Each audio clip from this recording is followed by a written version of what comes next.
شاعر نے کہا ہے نا, کھلی ہوتی ہیں گو آنکھیں مگر بینا نہیں ہوتی. بینا کا مطلب آنکھ کھلی بھی ہے, نظر نہیں آتا. قرآن بار بار گمراہ لوگوں کی ایک مثال دیتا ہے. پہلے مجھے یہ مثال سمجھ میں نہیں آتی تھی, جب سے جانور پالنا شروع کیے اور زیادہ سمجھ میں آنا شروع ہو گئی ہے. قرآن بار بار غیر مسلم کو, کافر کو کہتا ہے اندھے ہیں, بہرے ہیں, گونگے ہیں.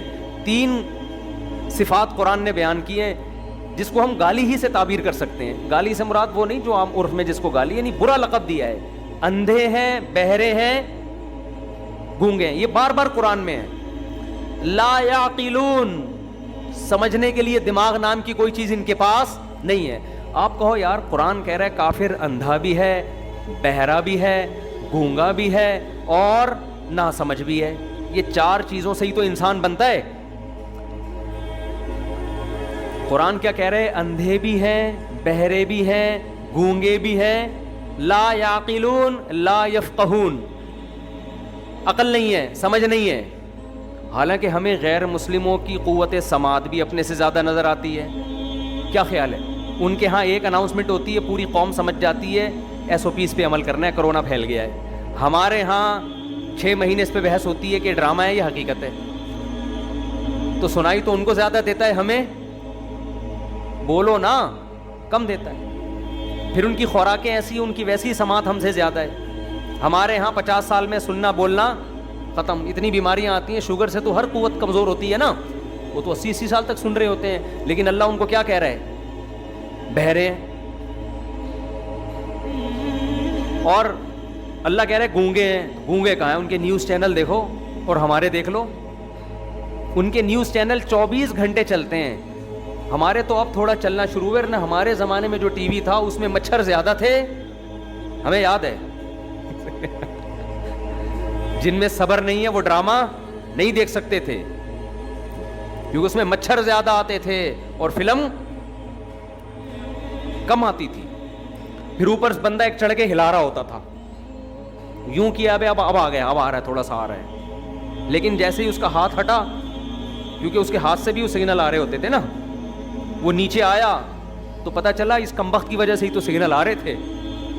صحیح ہے نا؟ ہونا یہ چاہیے تھا کہ اسی کو اوپر بٹھا دو اینٹینے کی جگہ. تو بعض لوگوں نے تو اپنے بچوں کو لے کے بٹھا دیا وہاں پہ, بیٹا یہاں بیٹھ کے ویڈیو گیم کھیلو. تو ہم وہ ان کی آوازیں اچھی ہیں, ان کے سنگر زیادہ مشہور ہیں. اور اللہ کیا کہہ رہے ہیں ان کو, کیا ہے یہ گونگے. اور اللہ کہہ رہے اندھے ہیں. ارے اندھے کہاں سے ہو گئے, ہم تو چشمے ان سے بنواتے ہیں دیکھنے کے لیے. کیا خیال ہے, ہماری آنکھوں کی بینائی کم ہوتی ہے تو ڈاکٹر جو آئی اسپیشلسٹ ہے, اچھا وہی ہوتا ہے جو وہاں سے پڑھ کے آیا ہو. جو لوگوں کو یہاں بینائی دے رہا ہو, قرآن ان کو کیا کہہ رہا ہے, اندھے. نہیں آ رہی بات یار, کیا کریں, بات سمجھانا دنیا کا سب سے مشکل کام ہے, بات سمجھانا مشکل. آج رفیع بھائی نے ایک جملہ کہا, رفیع بھائی کے بھی جملے بڑے خاندانی ہوتے ہیں. کہہ رہے ہیں یہ جو کٹے بندھے ہوئے ہیں نا, جو لوگوں نے قربانی کے جانور لا کے باندھے ہوئے ہیں, پوری پوری رات ان کے ساتھ بیٹھے رہتے ہیں, تو ان سے کہو یہ تو کٹے ہیں, تم کیوں کٹے بن رہے ہو, تم فجر میں تو آ جایا کرو.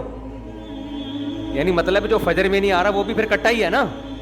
بالکل صحیح بات ہے بھائی, کٹے کو کھانا چاہیے امپورٹ. اور دیکھو کھانے کا مطلب امپورٹ, واش روم کا مطلب ایکسپورٹ. کٹا امپورٹ ایکسپورٹ کا کام کرتا ہے کہ نہیں کرتا؟ تو انسان بھی یہی کر رہا ہے, رات کو کھانا کھائے گا, صبح کہاں جائے گا, واش روم میں, پھر کمائے گا تاکہ دوبارہ کھاؤں اور پھر واش روم میں جاؤں. تو یہ جو امپورٹ ایکسپورٹ کا کام کے علاوہ جس کا دنیا میں کوئی کام نہیں ہے, اللہ کی نظر میں وہ اور کٹا بولو برابر ہے. تو انہوں نے کہا کہ یہ جو کٹے بندے ہوئے ہیں نا, تو جو لوگ پوری پوری رات ان کے ساتھ بیٹھے رہتے ہیں, جیسے کٹا فجر میں نہیں آتا تو یہ بھی فجر میں نہیں آتے, تو ان میں اور کٹوں میں کوئی فرق نہیں ہے. تو ان سے بولو خود کٹا نہ بنو, خود انسان بنو. تو عرض یہ کر رہا تھا کہ قرآن کہتا ہے اندھے ہیں, بہرے ہیں, گونگے ہیں. اصل بات یہی ہے کہ آپ کو جب صرف اپنے مطلب کی چیز نظر آئے, حق آپ کو نظر نہ آئے, تو اللہ کی نظر میں آپ کی آنکھوں کا ہونا نہ ہونا برابر ہے. آپ اندھے ہو, آپ اندھے ہو, آپ اتنا بڑا منظر دیکھ رہے ہو اپنی آنکھوں سے. میں جب نا مرغی اور انڈوں کی مثال دیتا ہوں, کمنٹس میں بعض لوگوں نے ایک آدھ لوگ, زیادہ لوگ تو نہیں, زیادہ تو پازیٹیو ہی آتے ہیں, کمنٹس کیے ہوئے تھے یار مفتی صاحب یہ کیا انڈوں کے پیچھے پڑ گئے ہو. عجیب بات آپ کو بتاؤں, یہ تانا نبی کو بھی دیا گیا ہے. ہمارے نبی نے مثال دی مچھر کی, ہم تو پھر بھی مرغی کی دے رہے ہیں. ہم کس کی مثال دے رہے ہیں؟ مرغی اور انڈوں کی مثال دے رہے ہیں, کیونکہ ہم دن رات دیکھ رہے ہیں یہ مثال. یار کیسے چوزے نکالتی ہے بھائی, اور انڈے کے اندر 21 دن میں چوزا بننا. یہ بننے کا جو سافٹ ویئر ہے, یہ ہارڈ ویئر ہے سافٹ ویئر ہے؟ بولو خدا کی قسم, یہ جو ہارڈ ویئر والا انڈا ہے نا, کروڑوں سال میں یہ وجود میں نہیں آ سکتا. اس کے اندر ایسا سافٹ ویئر انسٹال ہو جائے کہ 37 ڈگری سینٹی گریڈ اس کو ہیٹ ملے 21 دن تک, تو یہ زردی اور سفیدی مل کے چونچ اور ہارٹ بیٹ اور دل بن جائے. یہ خدا کی قسم اربوں سال میں ایسے سافٹ ویئر خود بخود انسٹال نہیں ہو سکتے. یعرفون نعمت اللہ ثم ینکرونہا, قرآن کہتا ہے یہ اللہ کی نعمتوں کو جانتے ہیں, اندھے بن کر اس کا انکار کرتے ہیں, غور نہیں کرتے اس پہ. تو ایسے سافٹ ویئر اس میں انسٹال ہو گئے بھائی. تو میں یہ عرض کر رہا تھا, ہم تو شکر کرو مثال کس کی دے رہے ہیں؟ مرغی کی اور انڈوں کی. کیا کروں, مرغی کی مثال ہی کمپلیٹ نہیں ہوتی کہ میں آگے چلوں. مرغی میں اتنی چیزیں ہیں, جب مرغی انڈوں پہ بیٹھتی ہے نا, اس میں غصہ بھی آ جاتا ہے, اس غصے کی بہت تیز ہو جاتی ہے. ویسے نارمل گھومتی رہے گی, آپ اس کو پکڑیں پیار کریں کچھ نہیں کہے گی آپ کو. جیسے ہی انڈوں پہ بیٹھنے کا ٹائم آئے گا, اس کا ایٹیٹیوڈ آپ کے ساتھ بولو چینج ہو جائے گا. اسٹائل کیا ہو جائے گا؟ چینج. کیوں؟ اب اسے اپنے انڈوں کی حفاظت کرنی ہے. حفاظت کے لیے اس کو پتہ ہے اخلاق سے کام نہیں چلے گا. دیکھو اس سے بھی سیکھنا چاہیے, اس سے بھی کیا کرنا چاہیے؟ گھر میں اچھے اخلاق سے رہو, مگر صرف اخلاق سے کام نہیں چلتا, مرغی سے سیکھو. روب ہونا گھر کے سربراہ کا گھر والوں پہ بہت بولو نا ضروری ہے. آج مرد اور عورت کی مساوات کی جو تحریکیں چل رہی ہیں, اس میں عورت کو مرد بنانے کے بجائے مرد کو عورت بنا دیا ہے. اس طرح دونوں کو آپس میں کیا کر دیا ہے؟ برابر. نہیں آئی بات سمجھ؟ کیا کریں یار, کیسے سمجھائیں, مشکل ہے یار. آپ کے اچھوں کو بھی سمجھ میں آ رہی ہوگی, کیونکہ آپ بھگت رہے ہوں گے. آج ہونا یہ چاہیے.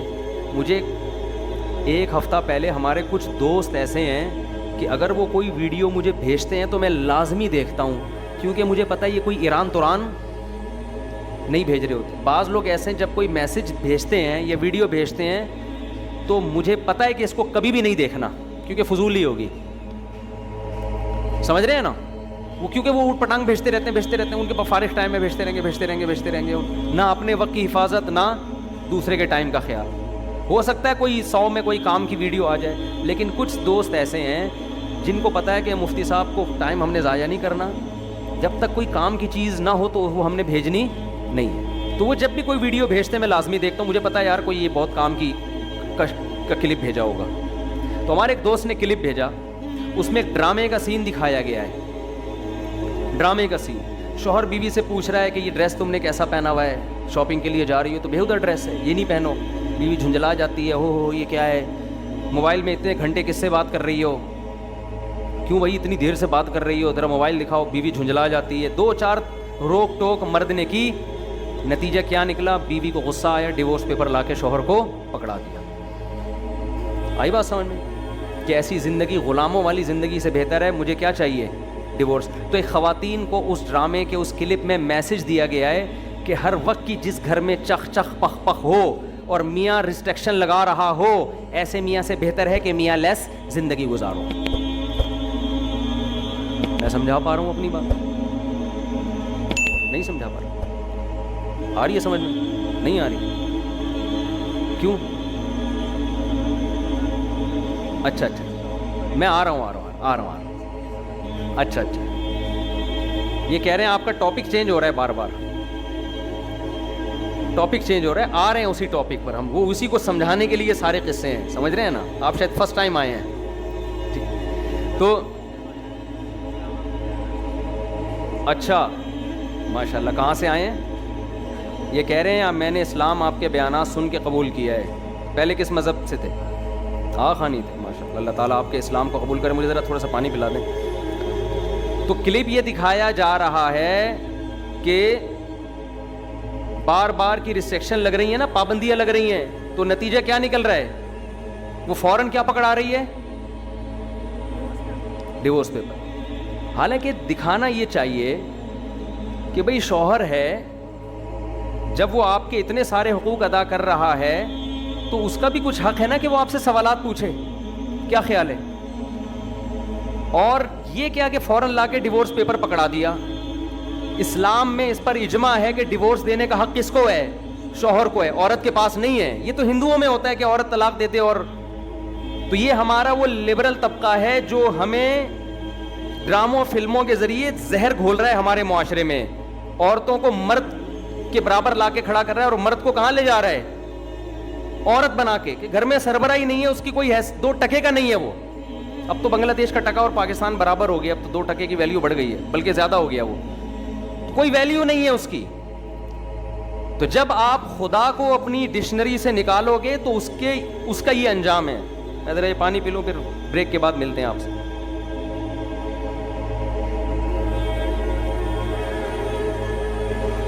اچھا, یہ بھائی مسلمان ہوئے. پرسوں ایک ہندو لڑکی مسلمان ہوئی ہے, ایجڈ خاتون تھی اور چھپ کے مسلمان ہوئی ہے.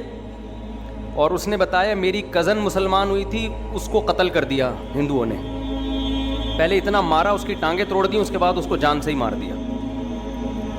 تو یہ جو لبرل بنتے ہیں نا آج, براڈ مائنڈڈ, یہ صرف یہ دکھانے کے, ہاتھی کے دانت دکھانے کے ہیں. تو میں یہ عرض کر رہا تھا کہ مثال دے رہا تھا کہ درخت, آپ ریگستان میں تھے, آپ کے سارے کام آٹومیٹیکلی ہوتے چلے جا رہے ہیں. جب آپ کے سارے کام ہوتے چلے جا رہے ہیں تو عقل مند انسان جو شکر گزار انسان ہے وہ کیا کرے گا؟ وہ یہ دیکھے گا کہ یہ سارے کام کرنے والا کون ہے. اور جو ناشکرا ہوگا وہ ان چیزوں کی تحقیق میں الجھ کے رہ جائے گا. جیسے میں نے مرغی اور انڈوں کی مثال دی نا, یہ سمجھانے کے لیے. سائنسدان اس میں تو الجھتے ہیں کہ یہ 21 دن کے پروسیس میں ہوتا کیا ہے, چوزا کیسے نکلتا ہے. انکیوبیٹر ایک مشین ایجاد کر لی کہ ہم وہی کام مشین کے ذریعے کریں گے تو چوزے نکلیں گے. بڑی زبردست ڈیجیٹل مشینیں آ رہی ہیں ان کی طرف سے. لیکن خدا نے اپنے انٹروڈکشن کے لیے, اپنے وجود کو ثابت کرنے کے لیے جس مرغی کو پیدا کیا اور جو پروسیس اس نے بنایا تاکہ تمہیں خدا سمجھ میں آئے, اس خدا کو ہم نے اپنی ڈکشنری سے ہمیشہ کے لیے نکال دیا. تو ایسے لوگوں کے بارے میں قرآن کیا کہتا ہے؟ میں یہ عرض کر رہا تھا کہ ہماری مرغی کی مثال پہ لوگوں کو اعتراض ہوتا ہے, اور قرآن مثال کس کی دے رہا ہے؟ مچھر کی, جو مرغی سے بھی کمتر چیز ہے, اس کی قرآن مثال دے رہا ہے.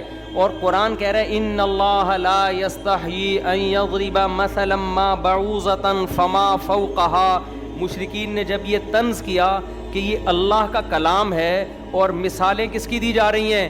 مچھر اور مکھی کی مثالیں دی جا رہی ہیں, تو ہمارے نبی نے اس طنز کو سن کے رجوع کا اعلان نہیں کیا کہ آئندہ سے میں گائے اور بیل کی مثال دوں گا. نا نا نا نا نا.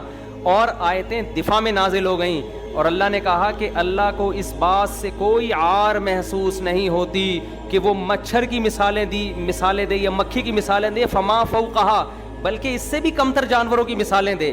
اس لیے کہ مثال میں یہ نہیں دیکھا جاتا کہ جس چیز کی مثال دی جا رہی ہے اس کا سائز چھوٹا ہے یا بڑا. مثال میں یہ دیکھا جاتا ہے کہ یہ قدرت کے کمالات کا مجموعہ ہے یا نہیں ہے. آج مچھر پہ سائنسدانوں نے ریسرچ کی ہے, مچھر کے اندر قدرت کے ایسے کمالات ہیں کہ انسانی عقل حیران ہو جائے, اور وہ یہ کہے کہ کروڑوں کھربوں سال میں بھی ایسا جانور آٹومیٹیکلی وجود میں نہیں آ سکتا. یہ ممکن 100 تو آنکھیں ہوتی ہیں اس کی چھوٹی سی کھوپڑی کے اوپر. تو قرآن الحم سے لے کے والناس تک جو دعویٰ کر رہا ہے نا, وہ دعویٰ کیا ہے کہ ان بنی ہوئی چیزوں سے کس کو پہچانو؟ اللہ کو پہچانو. ان بنی ہوئی چیزوں میں الجھ کے نہ رہ جاؤ. اور سائنس اور ٹیکنالوجی اور جو ہماری یونیورسٹیاں اور کالجز اور ہمارے پروفیسر, ان کا مطمع نظر کیا ہے, ان کی سوچ کی حد کیا ہے, لمٹ کیا ہے؟ ان بنی ہوئی چیزوں میں غور کرنا. لہذا ان بنی ہوئی چیزوں سے آپ کو کوئی خدا کی طرف لے کر جائے تو ایسے لوگوں کو کیا کہا جاتا ہے؟ دقیانوس، فنڈامنٹلسٹ، مذہبی لوگ ہیں، یہ زمانے کے ساتھ سروائیو کرنے والے اور چلنے والے نہیں ہیں. میں سمجھا پا رہا ہوں اپنی بات؟ حضرت سمجھ میں آیا؟ میرا جو بیان دائیں بائیں جا رہا ہوتا ہے نا، وہ اس ٹاپک سے ہی لنک ہوتا ہے. ہر آدمی کا اپنا الگ اسٹائل ہوتا ہے نا. یہ جو میں دائیں بائیں گیا ہوں، یہ دائیں بائیں گیا مرغی کو انڈوں پہ جو میں نے بٹھایا ہے نا لا کے پھر گھمایا ہے، تو یہ اسی ٹاپک سے ہی لنک ہے. باقی درمیان میں چھوٹا چھوٹا قیام طعام تو چلتا ہے نا، چھوٹا موٹا تو چلتا ہے قیام طعام. وہ جو ڈرامے کی کلپ کی بات آ گئی، اب وہ موضوع بنا کے تو نہیں آ سکتی نا. تو انٹروڈکشن الحم سے لے کے والناس تک قرآن کیا کرا رہا ہے؟ اپنا تعارف. اور قرآن چونکہ جامع کتاب ہے، جامع کا مطلب کیا ہے اس کو سمجھیں. جامع کا مطلب قرآن یہ بھی ثابت کرتا ہے تم نہیں بنے، تمہیں کسی نے بنایا، یہ بھی ثابت کرتا ہے. پھر یہ ثابت کر کے ایسے ہی لاوارث چھوڑ نہیں دیتا کہ اب کریں کیا، بنایا ہے تو. قرآن بتاتا ہے کہ جس نے بنایا اس کا نام کیا ہے. اس کا نام کیا ہے؟ اللہ. سمجھ میں آ رہی ہے بات؟ دنیا میں جتنے مذہب ہیں وہ آپ کو گاڈ کا تعارف کروا کے ایسے ہی ادھورا چھوڑ دیتے ہیں، بھٹکتے رہو آپ، اس سے آپ کو رہنمائی نہیں ملتی. تو وہ یہ بھی بتاتا ہے کہ اس کا نام کیا ہے؟ اللہ. پھر وہ اس اللہ کا تعارف، اس کے 99 نام اس نے بتائے جو اس کے صفاتی نام ہے. رحمان ہے، رحیم ہے، غفور ہے، شکور ہے، اور قہار ہے، جبار ہے. پورے اس ہر صفت کے ذریعے اس کا انٹروڈکشن. بندوں کے گناہوں کو معاف کرنے والا، وہو الغفور الودود، بندوں سے بے پناہ محبت کرنے والا. ہمیں نہیں پتا وہ اللہ ہم سے محبت کرتا ہے یا نہیں کرتا، اس نے بتایا کہ میں کیا کرتا ہوں؟ محبت. اے اللہ تجھے غصہ بھی آتا ہے؟ قرآن بتاتے ہاں جی اس کو غصہ بھی آتا ہے. اے اللہ تجھے بندوں پر رحم بھی آتا ہے؟ ہاں جی مجھے رحم بھی آتا ہے. جب رحمت اور غصے میں ٹکراؤ ہو تو کون سی صفت غالب ہوتی ہے؟ اللہ نے بتایا سبقت رحمتی علی غضبی. جب رحمت اور غصے میں ٹکراؤ ہوتا ہے تو رحمت میری غصے پہ غالب آتی ہے. ایک ایک صفت کھول کھول کے بیان کی ہے. یہ آپ کو فزکس اور کیمسٹری کی کتابوں میں نہیں ملے گا، آپ الجھ کے رہ گئے ہو ان کتابوں میں. ان شر الدواب عند اللہ الصم البکم الذین لا یعقلون. قرآن کے الفاظ دیکھیں. جتنے پروفیسر لبرل قسم کے ہیں نا یونیورسٹیوں کے، قرآن نے ان کے لیے کیا الفاظ استعمال کیے دیکھو. آپ کی یونیورسٹی میں کوئی ملحد پروفیسر ہے نا لبرل قسم کا جو بڑا براڈ مائنڈڈ بنتا ہے، اور نیوٹن نے یہ کہا اور آئنسٹائن نے یہ پھینکی تو نہیں کہا، اس نے صحیح کہا بالکل، پھینک تو آپ رہے ہیں، تو یہ کہا اور فلانا نے یہ کہا، اور یہ مولوی شولوی اور یہ کیا نکاح طلاق کے مسائل مولویوں سے، جائیدادوں کے مسائل مولویوں سے، اور یہ والا کام حلال ہے مولویوں سے، اور نماز پڑھو، شلوار ٹخنوں سے اوپر رکھو، داڑھی، بیوی کے یہ حقوق، شوہر کے یہ حقوق، عورت کو چاہیے اپنے شوہر کے سامنے ادب تمیز سے رہے، وہ اس کا گھر کا سربراہ ہے. سربراہ کیا ہے بھائی؟ سب ایکول ہیں سب. ایک نے تو یہاں تک کہا کہ عورت پر شوہر کے ماں باپ کی کوئی خدمت لازم نہیں ہے. گھروں کو توڑنے والی بات ہوئی کہ نہیں ہوئی؟ کوئی خدمت نہیں بھائی، جیسے وہ ہے ایسے ہی ہیں. مطلب یہ کہ کوئی آپس میں کنیکشن ہی ختم. پھر جب ان کے سامنے کہ حضرت مفتی صاحب نے تو یہ فرمایا، کہہ رہا بھائی مفتیوں کے چکر میں پڑنے کی ضرورت بولو نہیں، مذہب کو بالکل نکال دیا. اور کچھ لوگ ایسے ہیں جو مذہب کے نام پہ علماء کی نفی کر رہے ہیں. قرآن و سنت کی روشنی میں سب علماء کو کیا کہہ رہے ہیں؟ یہ ان سے بڑے گمراہ ہیں. سمجھتے ہو؟ قرآن و سنت کی روشنی میں کہتے ہیں کہ سارے علماء کیا ہیں؟ گمراہ ہیں. وہ کام جو ملحد نہیں کر سکا وہ آپ نے کس کی روشنی میں کر دیا؟ قرآن و سنت کی روشنی میں. خیر، تو قرآن ان لوگوں کے لیے کیا الفاظ استعمال کرتا ہے؟ اتنے بڑے بڑے پروفیسروں کے لیے، اتنے بڑے بڑے سائنسدانوں کے لیے جو مرغی کو انڈوں پہ بیٹھتا ہوا دیکھ رہے ہیں، اور ان کو پتہ ہے کمپیوٹر کا ایک سادہ سا سافٹ ویئر ونڈو 98 تو کتنی سادہ ہو گئی نا. اب کوئی ونڈو 98 استعمال کرتا ہے؟ بولو، کوئی بھی یوز نہیں کرتا. اتنی سادہ سافٹ ویئر جس کا کام صرف یہ تھا کہ ایف کا بٹن دباؤ گے تو سامنے کیا لکھ کے آئے گا؟ ایف لکھ. بس اس سے زیادہ اس ونڈو میں کچھ نہیں تھا. 2-4 چیزیں اور تھیں. کیلکولیٹر ہوگا کوئی، 3 جمع + 3 کر دیا تو = اس پہ لوگ خوش ہوتے تھے. میرے پاس کیا ہے؟ کمپیوٹر ہے بھائی اتنا بڑا. اس میں بٹن دبا کے بیٹھ جاؤ، کافی دیر کے بعد رزلٹ. اتنی دیر میں ہمارے انڈوں سے چوزے نکل جاتے تھے جتنی دیر میں ایف لکھ کے آتا تھا. لیکن وہ چھوٹا سا سافٹ ویئر بھی آٹومیٹیکلی نہیں بن سکتا. تو یہ زیادہ پیچیدہ سافٹ ویئر ہے جو مرغی کی کھوپڑی میں اللہ نے انسٹال کر دیا, یہ زیادہ بڑا پیچیدہ سافٹ ویئر ہے. تو آئنسٹائن نے یہ کیوں نہیں دیکھا, نیوٹن نے یہ دیکھ کے خدا پر ایمان کیوں نہیں, اگر لایا ہے تو مجھے کوئی اعتراض نہیں, مجھے نہیں پتا نیوٹن خدا پہ ایمان رکھتا تھا کہ نہیں رکھتا تھا, لیکن اللہ کیا کہتا ہے, ان شر الدواب عند اللہ, اللہ کی نظر میں بدترین مخلوق الصم البکم, وہ لوگ ہیں جو حق سے گونگے اور حق سننے سے بہرے ہیں, فہم لا یؤمنون, اور اندھے اور بہرے ہونے کی وجہ سے بنانے والے پر ایمان نہیں لاتے. یعنی جو خدا پہ ایمان نہیں لے کر آتے, اللہ پہ ایمان نہیں لے کر آتے, اللہ ان کو کیا کہہ رہے, یہ اندھے ہیں اور بہرے ہیں. کچھ دن پہلے میری ایک صاحب سے بحث چھڑ گئی, بحث ہو گئی. انہوں نے کہا یہ جو آج کل یہ جو غربت ہے نا, غریبوں کے بچے یہ بیکار ہوتے ہیں, غریب آدمی کو چاہیے اس کے اولاد ہی نہ ہو, کیونکہ کھانے کو روٹی نہیں ہے, پہننے کو چپل نہیں ہے, تو بہتر نہیں ہے کہ یار نسل ہی روک لو اپنی, اس غربت سے بہتر نہیں ہے کہ, یعنی ان کا خیال تھا کہ بچے صرف کس کے ہونے چاہیے, امیروں, وہ ذرا ایجوکیٹڈ ہوتے ہیں, اچھے اسکولوں میں پڑھتے ہیں اور اچھا سلیقہ تمیز وغیرہ وغیرہ. میں نے ان سے کہا کہ آپ نا تربیت کی ڈیفینیشن ہی غلط کر رہے ہو. آپ کے ہاں اچھے کی ڈیفینیشن, تربیت یافتہ کی ڈیفینیشن یہ ہے کہ جس کو اچھے اسکول میں تعلیم ملے, سمجھ رہے, کپڑے اچھے ہوں, جوتے اچھے پہنے ہوئے ہوں, تھوڑی پڑھی لکھی زبان بولنا جانتا ہو. آپ کے ہاں تربیت کی ڈیفینیشن کیا ہے, یہ ہے. اس لیے آپ کہہ رہے ہو غریب کے بچے نہیں ہونے چاہیے. خدا کی نظر میں جو تربیت کی ڈیفینیشن ہے وہ یہ ہے ہی نہیں. ایک ٹماٹر بیچنے والا جس کے پاؤں میں چپل نہیں ہے, پھٹے پرانے کپڑے پہنے ہوئے ہیں, صبح شام ٹماٹر کی صدائیں لگاتا ہے, لیکن ٹماٹر ایمانداری کے ساتھ بیچتا ہے, اس میں ڈنڈی بولو نا نہیں مان. اللہ کی نظر میں یہ ہدایت یافتہ ہے اس اسپیشلسٹ ڈاکٹر سے جو بہت بڑی پوسٹ پہ بیٹھا ہوا ہے, جس کو سب کہیں گے کاش میرا بچہ بھی ایسا ہوتا, جو بڑا عزت دار ہے اور بہت ایجوکیٹڈ, اور ڈریسنگ اس کی بڑی خاندانی, اور کبھی امریکہ کبھی یو کے, کبھی وہاں کی کمپنیاں بلا رہی ہیں اس کو, کبھی یہاں اس کے سیمینار میں اس کو دعوت دی جا رہی ہے اور ہر جگہ عزت ہو رہی ہے, لیکن جو نسخہ لکھ کے دیتا ہے وہ اس کے ماموں کی دکان کے علاوہ کہیں بھی نہیں ملتا. آئی بات سمجھ, وہ کہاں ملتے ہیں, وہ دوائیں کہاں سے ملیں گے, اس کی ماموں کی دکان, میڈیکل اسٹور. تو خدا کی نظر میں تربیت یافتہ یہ ہے یا ٹماٹر والا ہے؟ حالانکہ اس کے تو پاؤں میں چپل نہیں ہے, اس کے تو کپڑے کیا ہیں, پھٹے پرانے.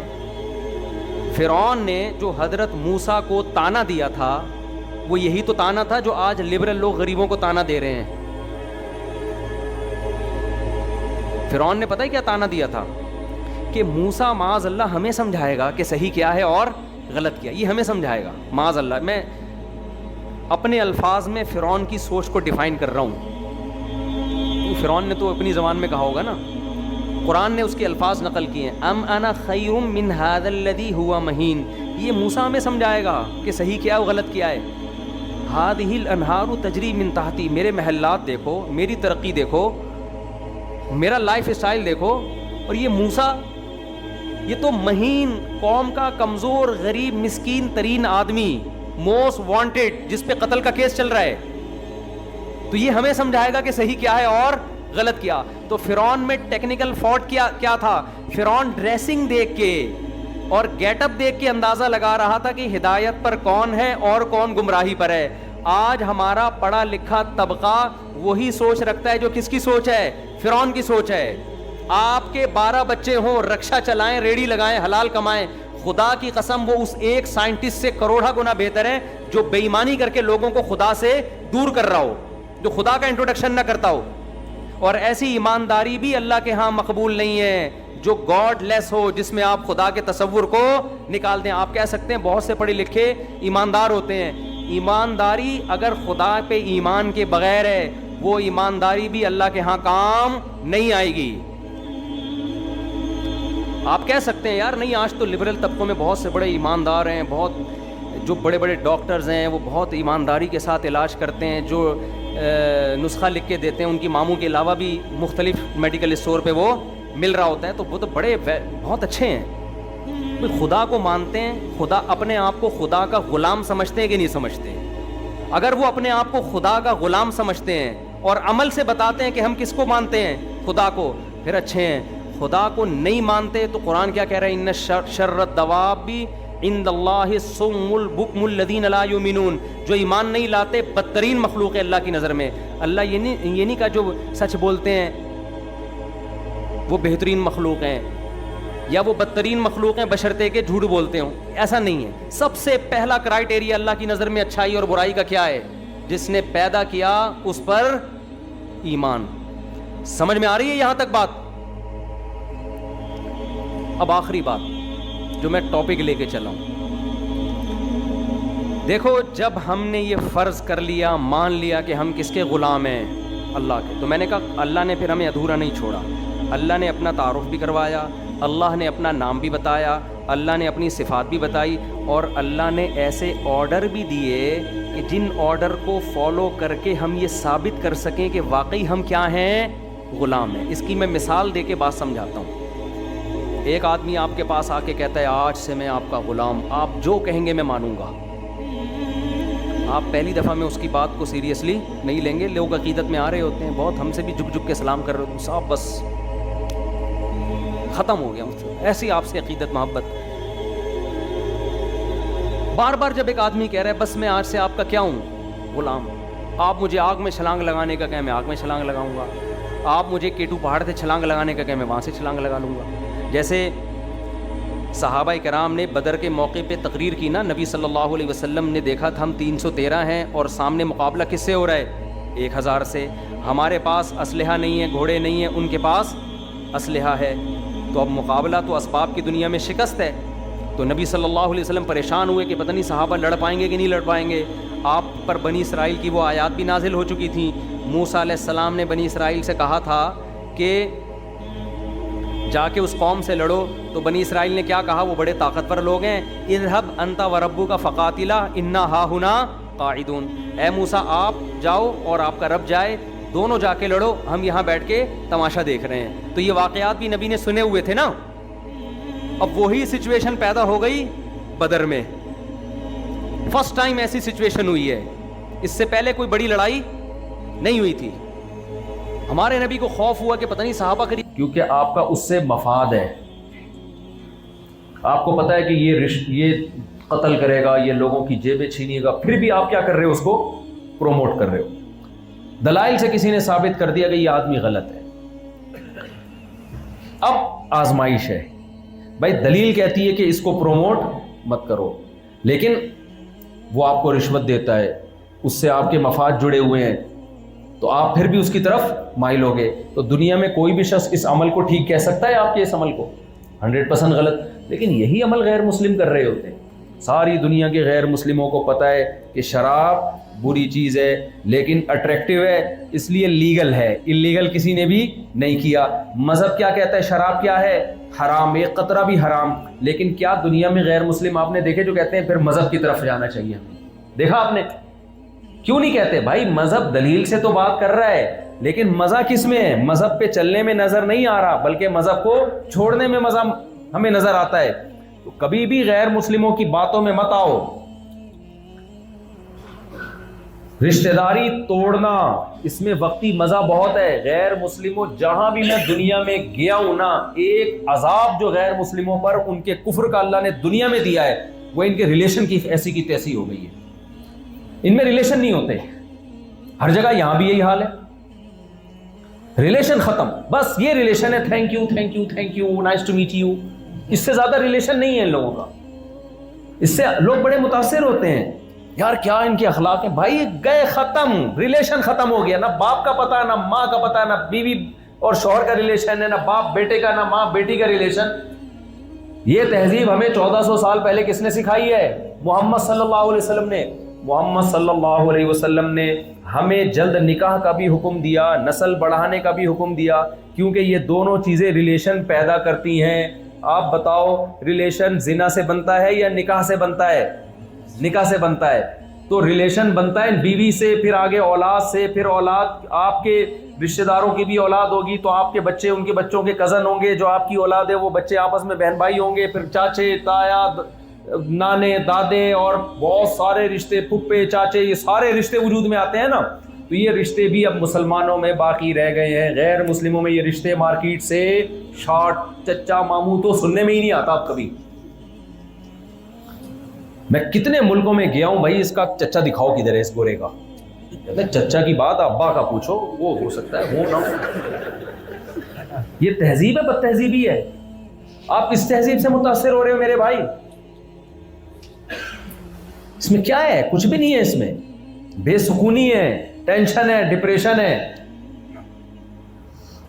تو یہ جو لڑکے ہمارے نوجوان نسل اس کلچر کی طرف مائل ہو رہی ہے نا, یار دیکھو ہمارے ابا نے بولا گرل فرینڈ نہیں بنا سکتے اور تبلیغ میں سہ روزہ لگاؤ. تمہارا ابا تمہیں سہ روزے لگانے کا اس لیے حکم دے رہا ہے کہ تھوڑی دیر کی اس میں تمہیں ٹینشن تو ہوگی نا, وہاں سہ روزے میں تمہیں کباب ملے گا نا, ہاں وہ 3 باتیں میں کر رہا تھا نا, شراب, کباب اور شباب.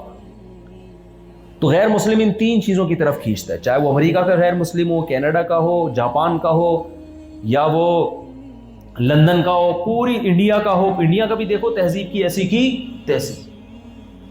کپڑے ہی مارکیٹ سے شارٹ ہوتے جا رہے ہیں عورتوں کے. مرد پورے کپڑے پہن کے گھوم رہے ہیں, ان کو گرمی نہیں لگ رہی, اور خواتین کے کپڑے کتنا برا لگتا ہے یار. یہ لڑکیاں چڈیوں میں گھوم رہی, اس قدر ذہنی اذیت اور کوفت ہوتی ہے. میں سوچتا ہوں اے اللہ, ہماری محنت کے بغیر تو نے ہمیں مسلم گھر میں پیدا کر دیا اور مذہبی گھر میں پیدا کر دیا. اس سے بڑا اللہ کا ہم پر کوئی احسان نہیں. کبھی تصور کر سکتے ہو تمہاری عورتیں چڑیاں پہن کے گھوم رہی ہوں, تم پہ کیا آرے چلیں گے؟ کیا رہ جائے گی محبت اور عظمت آپس میں؟ بہنیں تو پورے لباس میں اچھی لگتی ہیں, سر پہ دوپٹہ.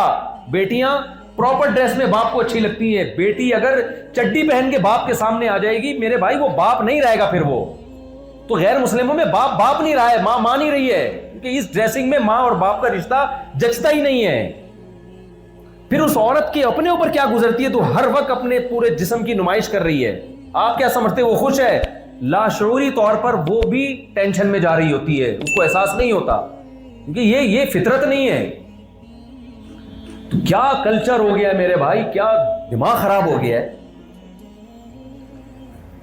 تو اللہ کا شکر ادا کرو, اللہ نے تمہیں فری پھوکٹ میں اسلام دے دیا اور تم اس کلچر کی طرف مائل ہو رہے ہو.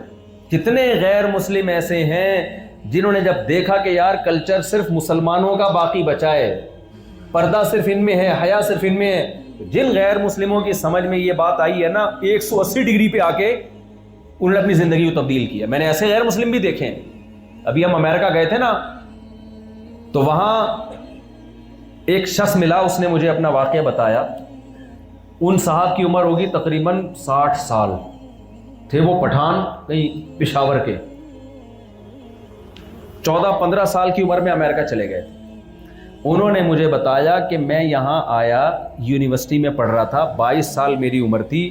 ایک انگریز لڑکی 19 سال کی, کہہ رہے ہیں کوئی دونوں کی آپس کی سیٹنگ ہوئی, میں نے اس کو شادی کا پیغام بھیجا. اس نے کہا نہیں, پہلے میں اسلام کو اسٹڈی کروں گی, اسلام کا مطالعہ کروں گی, اسلام کو سمجھوں گی, اس کے بعد نہیں سوری مجھے یاد آیا, عیسائی تھی وہ, تو اسی طرح ان کی شادی ہو گئی. وہ عیسائی تھی اور یہ مسلمان, شادی ہو گئی. کہہ رہے ہیں شادی, میں نے اس پہ کبھی بھی نہیں کہا کہ تم مسلمان ہو جاؤ. اس نے خود اسلام کو اسٹڈی کرنا شروع کیا. پہلے تو پردہ وردہ نہیں تھا. یہ ابھی جو سفر ہوا ہے نا میرا 2 ہفتے پہلے, اس کی رویداد سنا رہا ہوں آپ کو. تو میں نے تو کہا کہ میں ویڈیو میں ریکارڈ کرتا ہوں, لیکن وہ کیمرے کی بیٹری ختم تھی, یہ کیا تھا ابھی مجھے یاد نہیں, ورنہ یہ تو ریکارڈ کرنے کی چیز تھی. انہوں نے کہا بھی کہ آپ اس کو ریکارڈ کریں. کہتے ہیں کہ میری وہ جو وائف تھی نا, اس نے اسلام کا پورا اسٹڈی کیا, پھر مسلمانوں کو دیکھا بھی اس نے. اس کے بعد کہہ رہے ہیں اس نے اسلام قبول کیا. کہہ رہے ہیں ایسا خاندانی پردہ کیا ہے اس نے. اب تو بیچاری ایجڈ ہو گئی, بوڑھی ہو گئی, 7 یا 8 بچے ہیں ان کے. کہہ رہے ہیں اس نے کہا کہ نہیں, اسلام میں نسل روکنا پسندیدہ کام نہیں ہے, اسلام خاندان بڑھانے کا حکم دیتا ہے. وہ لوگ بھگتے ہوئے ہیں اپنی سوسائٹی کو, ان کو پتہ ہے 2 بچے کا عذاب کیا نکلا ہے اس سوسائٹی میں. ہمارے جو لبرل سیکولر لوگ ہیں نا, دیسی لبرل, جن کا کام ہے صرف دم ہلانا, سمجھ رہے ہیں. کچھ لوگ ہوتے ہیں اپنی تحقیق وحقیق کچھ نہیں ہوتی, بس سوٹ ٹائی لگا کے انگلش سیکھ جاتے ہیں, تو لوگ سمجھتے ہیں بڑے محقق ہیں کیونکہ انہوں نے فلاں کتاب پڑھی ہوئی ہے گورے کی. دیکھو تحقیق اللہ نے ہر شخص کو الگ صلاحیت دی ہے. صرف کتابیں پڑھنا اس سے انسان محقق نہیں بن جاتا. کچھ لوگ ہوتے ہیں ماحول کا اثر لیتے ہیں, کچھ لوگ ہوتے ہیں اثر نہیں لیتے, وہ اینالائز کرنا جانتے ہیں.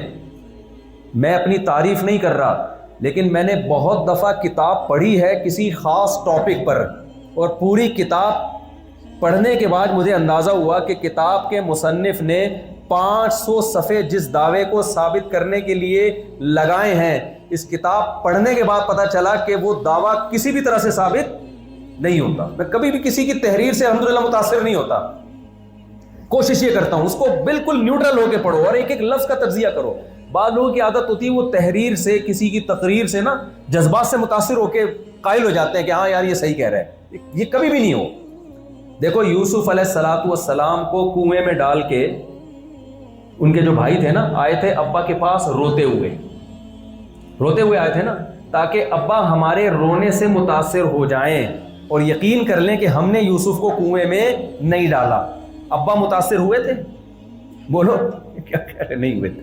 سولت لکم انفسکم امرا, ابا نے کیا کہا یعقوب علیہ السلام نے, اصل میں تم نے خود سے کوئی چیز گھڑ لی ہے, تمہیں تو پہلے سے حسد تھی, جیلسی تھی تمہیں, تو تم نے تو کرنا ہی یہی تھا. تو کبھی بھی کسی کے جذبات سے, کسی کے زبانی دعووں سے اور کتاب کے طول سے متاثر نہ ہوا کرو. یہ غیر مسلموں نے بڑے بڑے دعوے کیے کہ نسل روکنا ضروری ہے, آبادی دنیا میں بڑھ رہی ہے جس کی وجہ سے وسائل کم ہو رہے ہیں, اور یہ ہو رہا ہے فلانا ہو رہا ہے, زمین میں اسپیس نہیں ہے. میں کبھی بھی شروع سے ان چیزوں سے متاثر ہوا نہیں ہوں. ہمیشہ بھائی تحقیق کرو. پہلے بات تو ہمارے پاس مذہب کی گائیڈنس موجود ہے, مذہب کی تعلیمات موجود ہے, اور اس کے علاوہ بھی بہت سارے دلائل ہیں. تو وہ جو غیر مسلم تھی نا, وہ لوگ جانتے ہیں کہ 1 یا 2 بچوں کے جو ہم نے نسلیں روکی ہیں اس سے کس قدر زندگی عذاب میں آ گئی ہے, ہماری ریلیشن ہی ختم ہو گئے. تو اس کو سمجھتی نا, یہ جس نے حضرت عمر بن خطاب رضی اللہ تعالیٰ عنہ کا قول یاد رکھو, فرماتے ہیں من لم یعرف الجاہلیہ, جس نے زمانے جاہلیت کو نہیں دیکھا, لم یعرف الاسلام, وہ اسلام کے حسن کو نہیں پہچانتا. حضرت عمر نے زمانے جاہلیت کو بھی دیکھا تھا جب بچیوں کو زندہ دفن کیا جاتا تھا, اور اسلام کا زمانہ بھی دیکھا. وہ جانتے تھے کہ واقعی اسلام نے ہمیں کس عذاب اور کس مصیبت سے اور کس بد تہذیبی سے نکالا ہے. تو خوب سمجھ لو, جو غیر مسلموں کے کلچر کے اندر گھس کے جس نے نہیں دیکھا نا, باہر سے بہت مزہ آئے گا آپ کو. Nice to meet you, thank you, how are you, fine, everything is okay. یہ سب پہاڑوں پہ چڑھتے ہوئے بھی آپ کو 80 سال کے بوڑھے نظر آئیں گے.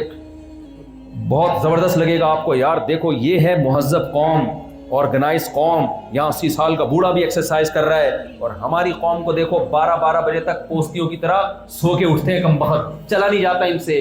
او بھائی, آپ کو جب آپ بصیرت کی آنکھوں سے دیکھو گے, آپ دیکھو گے 80 سال کا بوڑھا اکیلا پہاڑ پہ جا رہا ہے, اکیلا پہاڑ سے اترتا ہے, ایک کتا نیچے انتظار میں بیٹھا ہوا ہوتا ہے. یار اس سے وہ بہتر ہے جو گھر کے اندر ہے, اس کو سنبھالنے والے لوگ تو موجود ہیں. اس بوڑھے پہ کیا گزرتی ہوگی, کیوں وہ 2 بچوں والی پالیسی پر عمل کیا, اس نے نکاح نہیں کیا, عیاشی میں زندگی گزار دی اس نے. اب فطرت اس سے انتقام لے رہی ہے. ترستے ہیں غیر مسلموں میں بوڑھے کہ آپ کسی کے پاس 5 منٹ بیٹھ کے 4-5 باتیں کر لو, ایسا لگتا ہے آج اس کی عید ہو گئی ہے, پیسے دے دے گا آپ کو. تو جس تباہی کو جو دنیا اپنی آنکھوں سے دیکھ رہی ہے نا, آپ اسی تباہی کی طرف آج کا نوجوان جا رہا ہے. اس پہ دلائل بھی لگا رہا ہے, یار یہ مولوی ہمیں پیچھے کی طرف دھکیل رہے ہیں, اور مولوی ہمیں ایسی باتیں کر رہے ہیں. کچھ نہیں ہوتا بھائی, پورے خاندان اور پوری سوسائٹیاں, پوری قومیں تباہ ہو جاتی ہیں. اور کمال کی بات یہ, جب انسان کی بصیرت کی آنکھیں اندھی ہوتی ہیں تو وہ تباہی کو بھی کیا کہہ رہا ہوتا ہے, کامیابی. جو تباہی نظر آ رہی ہوتی ہے نا, اس کو کیا کہہ رہا ہوتا ہے. میں امریکہ گیا نا, لوگ کہتے ہیں کیسا لگا, میں کہا باہر سے بہت اچھا لگا مجھے امریکہ, گھروں کے اندر سے بالکل بھی اچھا نہیں لگا. گھر باہر سے جتنے اچھے ہیں, اندر مسلمانوں کے گھر تو بہت اچھے ہیں, غیر مسلموں کے گھر ہی نہیں ہے میرے بھائی. صرف صفائی ستھرائی سے گھر تھوڑی بنتا ہے. لوگ کہتے ہیں اندر سے بھی ان کے گھر اتنے صاف, باہر سے بھی اتنے صاف. بھائی خالی دیواریں کچھ چمکا کے پوچھا لگا کے صاف کر دو, ڈیٹول سے دھو دو, تو کیا گھر بن جائے گا؟ وہ گھر تو افراد سے بنتا ہے. مسجدیں کیسے آباد ہوتی ہیں؟ نمازیوں سے ہوتی ہے نا. بچپن سے سنتے آئے ہیں نا, وہ ایک شعر ہے نا, مسجد تو بنا دی دم بھر میں, ایمان کی حرارت والوں نے من اپنا پرانا پاپی تھا، یعنی ہمارا دل پرانا پاپی تھا، برائیوں کا عادی تھا، برسوں میں نمازی بن نہ سکا۔ تو مسجدیں کس سے آباد ہوتی ہیں؟ صرف رنگ و روغن سے، نمازیوں یا نمازیوں سے بھی۔ تو گھر کس سے آباد ہوتے ہیں میرے بھائی؟ فرنیچر سے۔ بے وقوف ہے جو کہتا ہے فرنیچر سے گھر، ورنہ فرنیچر کی دکان میں چلے جاؤ پھر بھائی، گھر بنانے کی کیا ضرورت ہے؟ اگر آپ انگریزوں کے اندر کے گھر دیکھ کے، غیر مسلموں کے اندر کے گھر اتنے لگژری، واش روم میں ایسے خوبصورت نل کے اور ایسی صفائی، اور جاپان میں جو ہے نا واش روم کے قریب جاؤ ڈھکن خود ہی اوپر چلا جاتا ہے، آٹومیٹک سسٹم، اس سے متاثر ہے، انہوں نے اتنی ترقی کی، اور ہمارے یہاں ڈھکن کھولنا پڑتا ہے۔ بہت سے واش روموں میں ڈھکن ہی نہیں ہے، ڈھکن ہی نہیں ہے بہت سے، اور پھر آگے کے مسائل، نل کا کھولو پانی نہیں آ رہا، اور پھر کنڈی نہیں ہوتی بہت سے واش روموں میں، کنڈی اتنی ہلکی ہوتی ہے۔ ایک واش روم تھا پبلک ٹوائلٹ، جو بھی جاتا گنگناتا اندر بیٹھ کے گانا گا رہا ہوتا۔ ایک آدمی بندہ باہر بیٹھا ہوا کہہ رہا ہے یار یہ کوئی کیا ہے، کوئی ان کی مذہبی رسم ہے، جو بھی اندر جاتا ہے گانا گاتا ہے۔ تو جب اس کی باری آئی نا، اندر گیا دیکھا کنڈی نہیں ہے، تو وہ بھی گانا گانے لگا تاکہ میری آواز باہر جائے، پتہ چلے بھائی دروازہ نہیں کھول۔ ان چیزوں کو لوگ کمپیئر کر رہے ہوتے ہیں۔ تو میرے بھائی اگر صرف واش روموں کے اچھے ہونے سے، لگژری بستر ہونے سے، کمرے میں ایئر کنڈیشن ہونے سے کوئی گھر اگر پرسکون بن سکتا، تو پھر ہوٹلوں میں جا کے رہا کرو، گھر بنانے کی ضرورت بولو نہیں۔ جو 5 اسٹار ہوٹل ہے وہ اس سے زیادہ لگژری ہوتے ہیں۔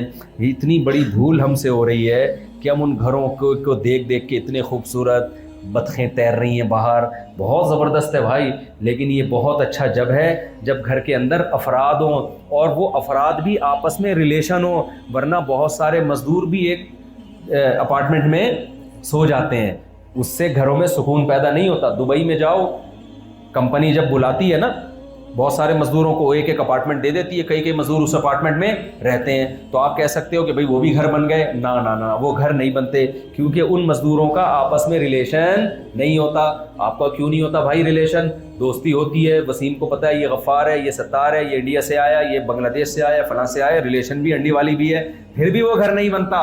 اس مزدور کا دل چاہتا ہے فوراً کہاں جائے؟ اپنے گھر جائے۔ کیوں نہیں بنتا؟ ریلیشن تو ہے، بلڈ ریلیشن نہیں ہے، خونی رشتہ نہیں ہے۔ تو یہ انسان کی فطرت ہے، اسے سکون کے لیے ریلیشن چاہیے، اور کون سا ریلیشن؟ خون والا ریلیشن۔ وہ خون ریلیشن اپنی اولاد سے ہوتا ہے، بہن بھائیوں سے ہوتا ہے، خالہ چاچے ماموں سے ہوتا ہے۔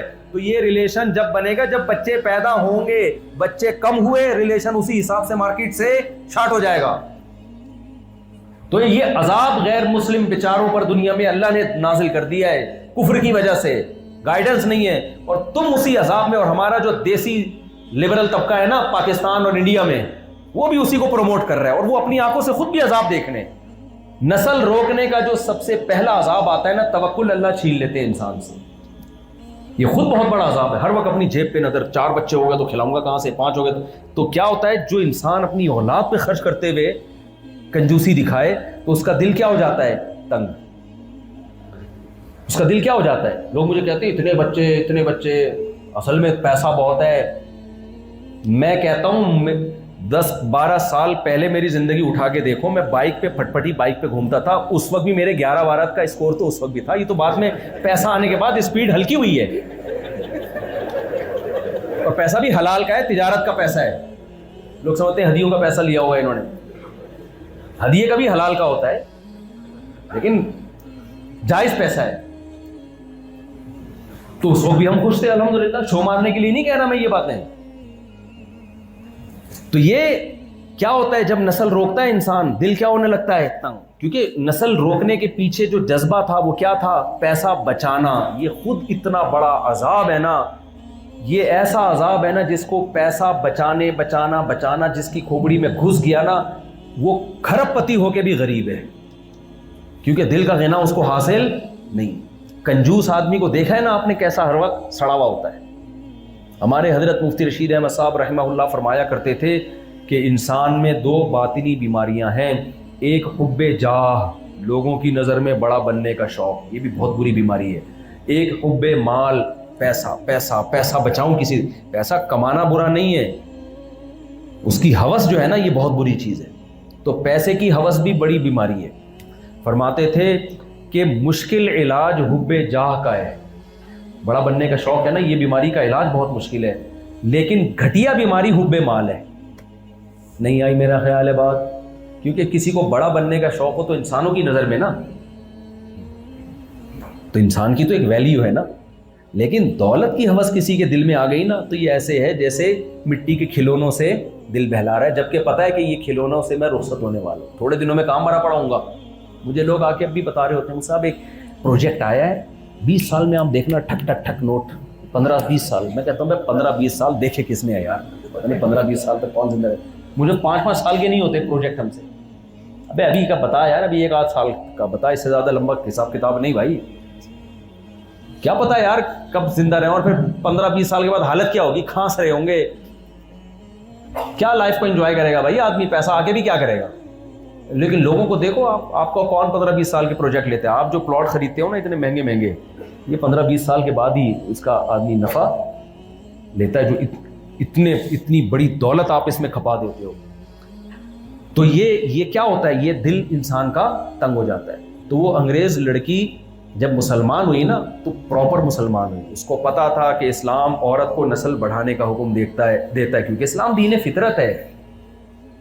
عورت کی ذمہ داریوں میں سے ایک ذمہ داری کیا ہے, نسل بڑھانا. یہ فطرت نے اس کے ذمہ لگایا ہے. غیر مسلموں نے فطرت سے بغاوت کی, عورت کو کہا نہیں, تمہارا کام مردوں کے شانہ بشانہ جاب کرنا, مرد جیسے کمائے گا تمہیں بھی کمانے کا اتنا ہی حق ہے. او بھائی غلط لیبل لگا دیا اس کمبخت نے, حق نہیں ہے, یہ ذمہ داری بنا کے ڈال دی تمہارے اوپر. اسلام نے کہا تھا یہ مرد کی ذمہ داری ہے. اسلام نے مرد عورت کو ذمہ داری سے ہٹا دیا. عورت کو کہا تمہارا کام کھانا ہے, کمانا نہیں ہے. انہوں نے کیا کیا, تمہارا بھی اتنا ہی حق ہے کمانے کا جتنا مرد کا حق ہے. یہ ایسا ہو گیا جیسے دو جو ہے نا مٹکے رکھے ہوئے تھے پانی کے بھرے ہوئے, 2 پانی کے مٹکے بھرے ہوئے رکھے ہوئے تھے. اب آپ نے ان کو اپنے گھر پہنچانا ہے. اسلام کہتا ہے یہ دونوں مٹکے مرد اٹھائے گا اور گھر لے کے جائے گا, عورت گھر میں بیٹھ کے پانی پیے گی. غیر مسلم نے کیا کیا, غیر مسلم نے کہا کہ عورت کا بھی یہ مٹکا اٹھانا اتنا ہی حق ہے جتنا مرد کا حق ہے. ابے تو نے لیبل چینج کر دیا میرے بھائی, اس کے اوپر تم نے بوجھ ڈال دیا, تو عورت بیوقوف بن گئی کہ میرا میاں صرف کیوں مٹکا اٹھا کے گھر میں رکھے گا پانی کا, میں بھی گھر سے باہر نکلوں گی اور یہ بھاری مٹکا سر پہ اٹھا کے گھر میں پانی لے کے جاؤں گی نہر سے بھر کے. اب علماء نے سمجھایا, اسلام نے سمجھایا, بھائی تم گھر میں آرام سے بیٹھو, گھر کی 4 دیواری میں رہو, تمہارے مرد کی ذمہ داری ہے تمہیں پانی نہر سے لا کے پلائے گا. کسی گاؤں دیہات میں کی مثال دے رہا ہوں میں تو. لیکن اس نے جب ٹی وی کھول کے دیکھا, میڈیا کھول کے دیکھا, اس نے دیکھا ہر جگہ یہی پروپیگنڈا ہو رہا ہے, ہر جگہ یہی کہا جا رہا ہے بھائی مرد عورت کو نہیں روک سکتا. اب شوہر تو روکے گا نا, بھائی یہ تم گھر میں رہو نا, یہ میری ذمہ داری ہے. عورت نے کیا کہا, اب میڈیا سے متاثر ہو گئی اور وہ کیا کہہ رہی ہے, یہ کیا, تم کون ہوتے ہو مجھے گھر سے باہر نکلنے سے روکنے والے, میں کیا تمہاری نوکر ہوں. تو یہ پروپیگنڈا کھوپڑی شریف میں آ رہا ہے کہ نہیں آ رہا. اسلام ان پروپیگنڈوں سے متاثر نہیں ہوتا, کیونکہ اللہ ہے نا, اللہ کو کیا ضرورت ہے کسی سے متاثر ہونے کی. اس لیے اللہ نے کہا عورت کو کہ ان چیزوں سے بالکل متاثر نہ ہو. اللہ نے تمہیں کمانے کی ذمہ داری دی نہیں ہے. یہ کس کی ذمہ داری ہے, تمہارے شوہر کی. تمہاری ذمہ داری ہے جو تمہاری فطرت کا تقاضا ہے. عورت کو خدا کی قسم اپنی گود میں بچے سے جتنی محبت ہوتی ہے اور جتنا وہ بچہ عورت کی آنکھوں کی ٹھنڈک ہے, دنیا میں کوئی چیز عورت کی آنکھیں اس طرح سے ٹھنڈی نہیں کر سکتی. لیکن پروپیگنڈا کر کے نا کہ بچے پیدا کرنا ایک عذاب ہے, ایک مصیبت ہے, تمہیں حمل کی تکلیفوں سے گزرنا پڑتا ہے. بچہ مرد جن کے بتائے نا پھر پتا چلے گا کتنی تکلیف. بھائی تکلیف تو ہوتی ہے, ہر نعمت کے پیچھے کچھ تکلیف ہے, لیکن وہ تکلیف تھوڑی ہے, اس کا جو آؤٹ پٹ ہے, اس کا جو فائدہ ہے وہ ساری زندگی کا ہے. وہ بچہ آنکھوں کی ٹھنڈک بنے گا. تبھی تو حضرت آسیہ نے کہا تھا نا فرعون سے, قرۃ عین لی ولک, کہ موسیٰ یہ بچہ ہے, فرعون سے کہا کہ اس کو قتل مت کرو. کیوں, یہ ہم اس کو بچہ بنا لیں گے, یہ میری بھی آنکھوں کی ٹھنڈک اور تیری بھی آنکھوں کی ٹھنڈک. حضرت آسیہ کو یہ معلوم تھا کہ بچے بوجھ نہیں ہوتے بلکہ آنکھوں کی ٹھنڈک ہوتے ہیں. غیر مسلموں میں نے دنیا میں منجن بیچنا شروع کر دیا, بچے بوجھ ہیں, عورت بچے پیدا کرنے کی مشین نہیں ہے. کیا عورت مرد پیدا کر کے دکھائے نا, بھائی فطرت نے مرد کے ذمے لگایا نہیں, اس میں یہ صلاحیت ہی نہیں رکھی ہے. تم فطرت سے کیوں لڑ رہے ہو بیوقوفو. مجھے غصہ آنا شروع ہو گیا, بتا رہا ہوں میں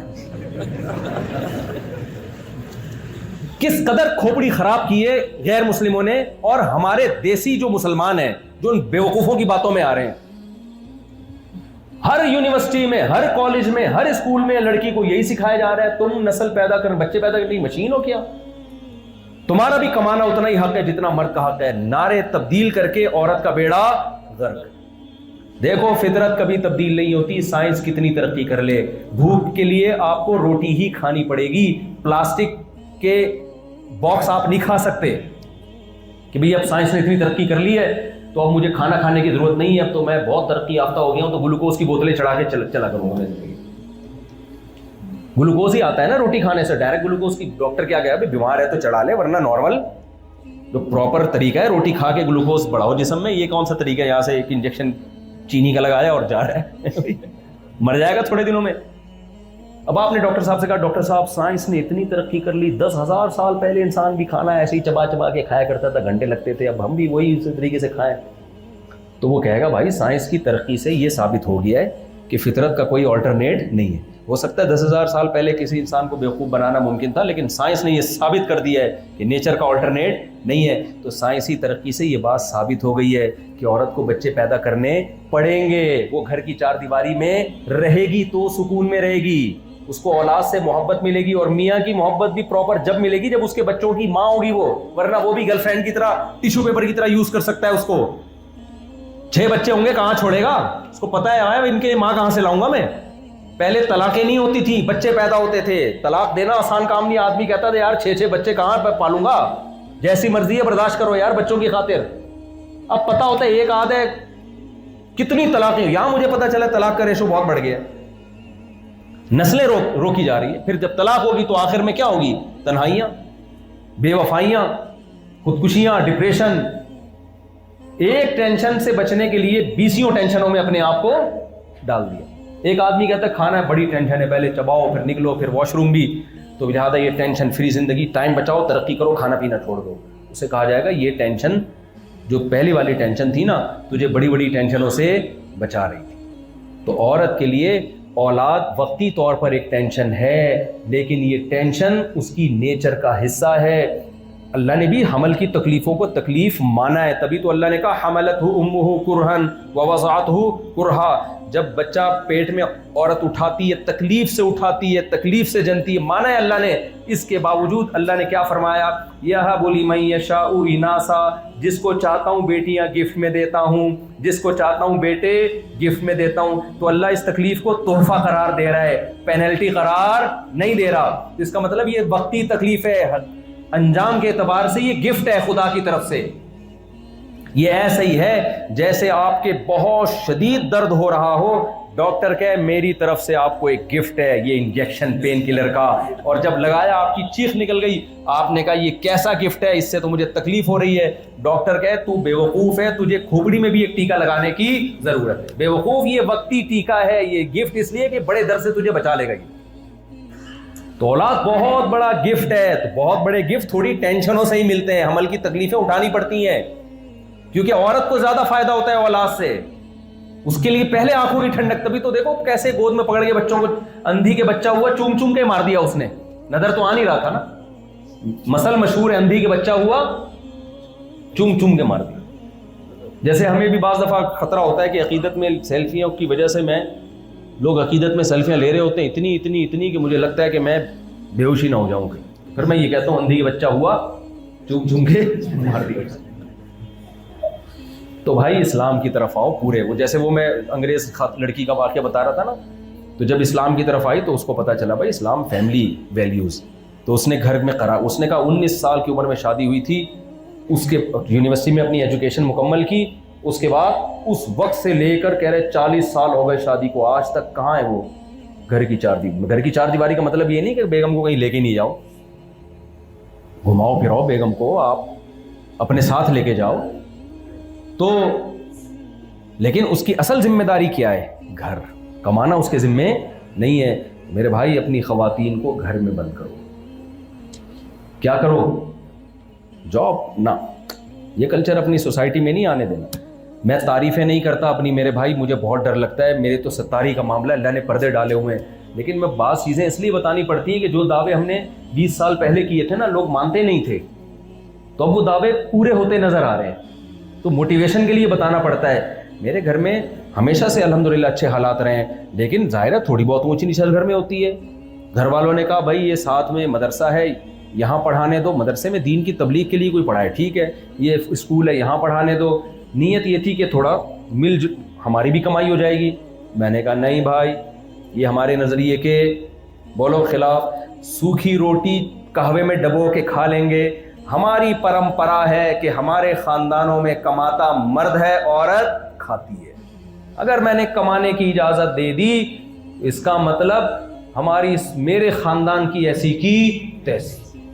میں نے کہا میں اپنے خاندان کا بیڑا نہیں غرق کر سکتا. ہمارے خاندان کی پرمپرا ہمیشہ یہی رہے گی انشاءاللہ. ہمارے یہاں کماتا کون ہے؟ مرد. کھائے گی کون؟ عورت. دھڑلے کے ساتھ کھاؤ چاہے سوکھے. ہم نے کھائی نہیں کبھی سوکھی روٹی، الحمدللہ اچھا ہی کھایا ہمیشہ. یہ آپ کیا پتہ نہیں یار کیا کیا کھاتے رہے. تو مثال دے رہا ہوں، باتیں اتنی بڑی بڑی کر رہے ہیں. نہیں بھائی نہیں ہو سکتا. تو مت متاثر ہو. تو وہ انگریز لڑکی کا واقعی کمپلیٹ نہیں ہو رہا ہے، اتنی بیچ میں اپنے واقعات بیچ میں بہت آ جاتے ہیں.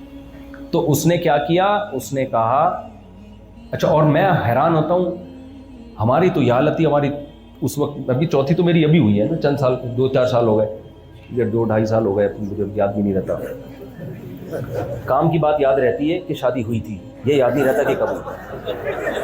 کام کی بات یہ تھی کہ ہوئی تھی، کیا تاریخ تھی، کس تاریخ. گھر والے مجھے بتا رہے ہوتے ہیں کہ آج ہماری شادی کو اتنے سال ہو گئے. میں کہا بھائی شادی مجھے یاد ہے، کتنے سال ہو گئے. غیر ضروری چیزوں میں نہیں دلچسپی ہوئی الحمدللہ. تو وہ کیا کہہ رہا تھا یار، میں انگریزنی کا تو سنا رہا تھا واقعہ، پھر بیچ میں 10-20 چیزیں آ جاتی ہیں. خیر وہ ہے، میں اپنا کچھ سنا رہا تھا واقعہ، وہ دماغ سے نکل گیا. خیر تو ہاں نکل گیا. چلو اب آگے چلتے ہیں. آگے ہاں بس اصول یہی ہے کہ کمائے گا کون بھائی؟ مرد کمائے گا. کھائے گا کون؟ ہاں میں کہہ رہا تھا میرے 3 گھر والے تھے، تینوں میں سے کسی کو اجازت نہیں دی میں نے. حالانکہ قریب میں اسکول ہے، دین کی تبلیغ کی نیت سے کوئی پڑھا دے اسکول میں ایک الگ بات ہے، پھر تنخواہ بھی مل جائے کوئی برا نہیں ہے. بعض دفعہ لڑکیوں کے اسکول میں تو خواتین ہی کو پڑھانا پڑے گا نا، وہ ایک الگ چیز ہے. ڈاکٹر جو لڑکیاں ڈاکٹر بن کے علاج کر رہی ہیں اس کے میں خلاف نہیں ہوں. میں تو خلاف اس چیز کے ہوں کہ کمانا برائے کمانا مقصد ہے آج کل، کہ بھائی کمائے کما کے لائے. ہاں تو میں یہ اس پہ مثال دے رہا تھا کہ بھائی ہمارے تو 3 گھر والے تھے، تو ہمیں چوتھا بھی ایسا ہی چاہیے تھا کہ جو کمائے نہیں گھر میں. اور میں غصہ آتا تھا ان لوگوں پر جو میرا بیان سن کے دوسری کا ارادہ کرتے تھے اور کہتے تھے ہمیں ایسی چاہیے جو جاب کرتی ہو. ایک دفعہ ایک صاحب میرے پاس آئے، مجھے کہنے لگے مفتی صاحب میں آپ کے بیانات سے بہت متاثر ہوا ہوں. مجھے الگ لے گئے، گھر میں بٹھایا باقاعدہ، قریب محلے کے ہی تھے. میں بڑا متاثر ہوا. میں نے کہا ماشاء اللہ. میں نے کہا چلو چلتے ہیں، جب اتنے نیک آدمی ہیں. تو میں ان کے گھر گیا، انہوں نے چائے وائے پلائی، کھانا وانا بھی کھایا ہم نے. کہتے ہیں میں دوسری کرنا چاہتا ہوں اور آپ کے بیان سے بڑا متاثر ہوں. میں نے کہا ماشاء اللہ صلو علی الحبیب. تو کہنے لگے یار لیکن مفتی صاحب رشتہ بھی آپ نے کرانا ہے. میں نے کہا میں تو نہیں کراتا بھائی رشتے یہ تو خود ہی تلاش کرو. تو کہنے لگے پھر میں نے کہا ویسے ہی پوچھ لیا کہ چلو کوئی رشتہ آیا تو بتا دوں گا آپ کو، کس طرح کا چاہیے. انہوں نے کہا بھائی صاحب اصل میں اپنے گھر میں بیوی کو رکھ نہیں سکتا، تو گھر اس کا اپنا ہو. گھر کا خرچہ میں نہیں اٹھا سکتا، میں گھر اس کا اپنا ہو. میں نے کہا اگر اپنا ذاتی گھر نہیں ہے تو کہہ رہے کرایہ پھر خود دے گی وہ. اچھا میں پھر انجوائے کرنے لگا. میں نے انجوائے اس سینس میں کہ ذرا دیکھوں گی پھر آخر میں سناؤں گا اکٹھی. تو میں نے کہا پھر ماہانہ نان نفقہ کہہ رہے وہ بھی نہیں، وہ خود ہی اٹھائے گی. اور کہتے ہیں دوسری بات ہے کہ میری والدہ کی خدمت میری پہلی بیوی نہیں کرتی تو وہ کرے گی خدمت، ساری چیزیں. پھر کہتے ہیں مجھے اولاد بھی نہیں چاہیے اس سے کیونکہ میری پہلی وائف سے اولاد ہے. تو میں نے کہا پھر وہ تم سے کرے گی کیوں شادی جب سارے کام اس نے کرنے تم نے نہیں کرنے. کہہ رہے ہوتی ہیں بعض دفعہ بعض خواتین ایسی ہوتی ہیں جن کو ایک شوہر چاہیے ہوتا ہے، ان کی زندگی میں سب کچھ ہوتا ہے، میاں نہیں ہوتا. تو اس خدمت کے لیے میں حاضر ہوں. سمجھ آ رہی ہے بات کے لیے؟ فقیر حاضر ہے اس خدمت کے لیے، فقیر حاضر ہے. تو میں نے کہا آپ کو اس خدمت کی چندہ ضرورت نہیں. اس کے لیے بہت سارے فقیر دنیا میں پڑے ہوئے ہیں جو اس خدمت کے لیے حاضر ہیں. پھر مجھے تھوڑی دیر میں نا مجھے لگا کہ میں رو پڑوں گا کہ کم بخت میں اتنے مہینوں سے بیان کر رہا ہوں، تو نے میرے ہر بیان سنا، اس کے بعد اثر تجھ پہ یہ ہوا ہے. یہ غلط ہے بھائی. اس میں اللہ پہ کیا کرنا ہے؟ توکل. تو اپنے خاندانوں میں، میں بس بیان کو جلدی سے سمیٹ رہا ہوں، اپنے خاندانوں میں رواج ڈالو. دیکھو فیملی سسٹم کو بچاؤ. اللہ کے بندو یہ ہلکی چیز نہیں ہے. غیر مسلموں میں جو خودکشیاں ہیں نا، وہ اسلام چھوڑنے کی وجہ بنیادی نہیں ہے. اس کی وجہ خاندانی نظام کا تباہ ہونا ہے. بیسک وجہ یہ ہے. اگر یہ عیسائی بھی رہتے نا، اتنے ڈپریشن میں نہ جاتے. ان کا مسئلہ عیسائی مذہب کو چھوڑنا نہیں ہے، ان کا مسئلہ زنا ہے. سوسائٹی میں زنا کو پھیلا دیا. تو اگر کوئی مسلمان تہجد گزار ہو، تبلیغ میں وقت بھی لگائے اور نمازی بھی ہو، توحید پرست بھی ہو، لیکن وہ زنا کی طرف چلا گیا، خاندانی نظام کو توڑ دیا اس نے، وہ بھی لٹک کے مرے گا یا ڈپریشن میں جائے گا، وہ بھی برباد ہو جائے گا. سمجھ رہے ہو کہ نہیں سمجھ رہے ہو؟ تو یہ بہت بڑا ایشو ہے اس وقت دنیا میں. تو اس کو بچاؤ. تو وہ انگریز لڑکی نے کیا کیا؟ اس نے کہا کہ 19 سال کی تھی، 20 سال کی جب میری اس سے شادی ہوئی، 40 سال ہو گئے، 7-8 بچے. کہتے ہیں نسل نہیں روکتی وہ. اس نے کہا نسل نہیں روکتی، گھر سنبھالا ہے اس نے. اچھا گھر کی میں ایک اور بات بتا دوں. جو غیر مسلموں نے پروپیگنڈا کیا، پہلا پروپیگنڈا کیا کیا؟ اسلام نے کہا کمانا تمہارے ذمے نہیں ہے. انہوں نے اس کو یوں لیبل لگایا کہ تمہیں بھی کمانے کا اتنا ہی حق ہے جتنا مرد کو. یعنی ایسے ہی ہوگی تمہارے ذمے بھی ہے کہ مٹکا اٹھاؤ پانی کا، تم گھر لے کے جاؤ. بھائی اسلام نے تو ذمہ داری دور کی تھی. تو اس ظلم کو اتنا خوشنما نعرہ لگا کے. دوسرا، گھر کے بارے میں کیا پروپیگنڈا کیا؟ تم گھر کے قید خانے میں نہیں رہو گی. تم گھر میں قید نہیں ہو سکتی. ارے بھائی قید جیلوں میں ہوتے ہیں، گھر میں کبھی کوئی قید نہیں ہوتا. گھر میں تو انسان محفوظ ہوتا ہے. گھر کو جیل کب سے بنا دیا تم نے؟ میں بتا رہا ہوں نا، تحریروں سے لوگ متاثر ہوتے ہیں. یہ پروپیگنڈا ہے. جب آپ اس کو گھر بھی کہہ رہے ہو اور قید کا لفظ بھی استعمال کر رہے ہو، یہ ایسا ہی ہے جیسے کوئی کہے شہد کی طرح کڑوا تھا. ہے بھائی، وہ مٹھائی میں نے کھائی شہد کی طرح کڑوی تھی. ابے مٹھائی کب ہے جب وہ کڑوی تھی؟ اور کڑوی تھی تو شہد کیوں تھا؟ تو بیوقوف ہوگا نا جو کہے گا. جو ہمارے دیسی لبرل ہے نا، وہ گوروں کے انہی نعروں سے متاثر ہوتے ہیں. وہ فوراً کہتے ہیں یار گورا، بات کیا کی ہے اس نے. خاندانی عورت بھی کہتی ہے بہترین بات کی ہے اس نے. یہ مسلمانوں نے اور ہمارے میاں نے ہمیں گھر میں قیدی بنا کے رکھا ہے. اور بھائی گھر اگر قید خانہ ہوتا تو مرد کیوں ملازمت کے بعد گھر کی طرف بھاگتا؟ کبھی کسی جیل سے رہا ہونے والے قیدی کو دیکھا کہ وہ رہا ہو گیا، وہ کہے گا ٹھیک ہے سر میں مزدوری کر کے جب تھک جاؤں گا تو میں دوبارہ جیل میں آ کے سوؤں گا؟ وہ تو کہے گا یار سرنگیں نکل بنا کے بھاگتے ہیں. مرد بھی بالآخر تھکا ہارا کہاں جاتا ہے؟ وہ گھر کی طرف جاتا ہے. باہر تھوڑی کسی کو سکون ملتا ہے. سکون تو اللہ نے گھر کے اندر رکھا ہے. تو وقرن فی بیوتکن، تو گھر میں عورت محفوظ ہوتی ہے، قید نہیں ہوتی. تو اللہ نے جو عورت کو کہا یہ بیان خواتین میں کرنے کا ہے، لیکن مردوں کو تو پہلے کھوپڑی میں آئے نا، پھر آگے خواتین کو سمجھ میں آئے گی بات. مردوں کی کھوپڑی کیا ہو گئی ہے؟ خراب ہو گئی ہے. تو اس لیے میرے بھائی کبھی بھی ان نعروں سے متاثر مت ہو. تو 3 چیزیں جس کی طرف آج کے نوجوان مائل ہو رہے ہیں. نمبر 1 شراب، نمبر 2 کباب کا مطلب جو ملو کھا لو، حلال حرام کی پرواہ مت کرو، جو ملے کھا لو. اور تیسری چیز میں نے تو کہا تھا نا، مدذلہ العالیہ، جو ملا کھا لیا. یہ میرا نعرہ اتنا مشہور ہوا کہ ایک صاحب ابھی جہاز میں آ رہے تھے سوڈان کے یا کسی اور کنٹری کے، ان کو اردو بھی آتی ہے، تو وہ کہنے لگے میں جو بھی ملتا ہے نا، جیسے کوئی ایک بچہ تھا صومالیہ کا، میں نے اسے کہا تو ہے صومالیہ، جو ملا کھا لیا. یعنی تو رہتا ہے صومالیہ، جو تجھے ملا تو نے کھا لیا. اب لوگ خود بنائے چلے جا رہے ہیں. تو ایک چیز ہے شراب، دوسری چیز ہے کباب، اور تیسری چیز ہے شباب. کوئی جوان لڑکی دیکھی اس کی طرف مائل ہونا شروع ہو گئے. تو بھائی یہ وقتی لذت ہے، وقتی مزہ ہے. نبی صلی اللہ علیہ وسلم نے معراج کی رات کچھ لوگوں کو دیکھا جن کو آگ میں جلایا جا رہا ہے، ننگے مرد اور ننگی عورتیں، اور آگ کے شعلوں سے نا وہ اوپر جاتے تھے. آپ نے جبریل سے پوچھا یہ کون لوگ ہیں؟ جبریل نے فرمایا یہ آپ کی امت کے زناکار ہیں. زنا ہلکا جرم نہیں ہے. اللہ نے زنا کو قتل کے ساتھ ذکر کیا ہے قرآن مجید میں. سورہ بنی اسرائیل میں اللہ نے 2 جرم ایک ساتھ ذکر کیے ہیں کہ لا تقربوا الزنا ولا تقتلوا اولادکم، اپنی اولاد کو قتل مت کرو اور زنا مت کرو. علماء نے اس میں مناسبت بیان کی ہے کہ دونوں آرڈر اللہ نے ایک ساتھ دیے، کہ ایک طرف اللہ کہہ رہے اپنی اولاد کو قتل مت کرو غربت کے خوف سے، عرب قتل کر دیا کرتے تھے نا، اور اللہ کہہ رہے زنا بھی مت کرو. تو وجہ اس کی یہ ہے کہ زنا جس سوسائٹی میں آئے گا وہاں بھی اولاد روحانی طور پہ قتل ہو جائے گی، کیونکہ بغیر باپ کے پیدا ہونا شروع ہو جائے گی. یہ بھی قتل ہی ہے. باپ نہ ہونا یہ اولاد کے لیے بہت بڑا نقصان ہے.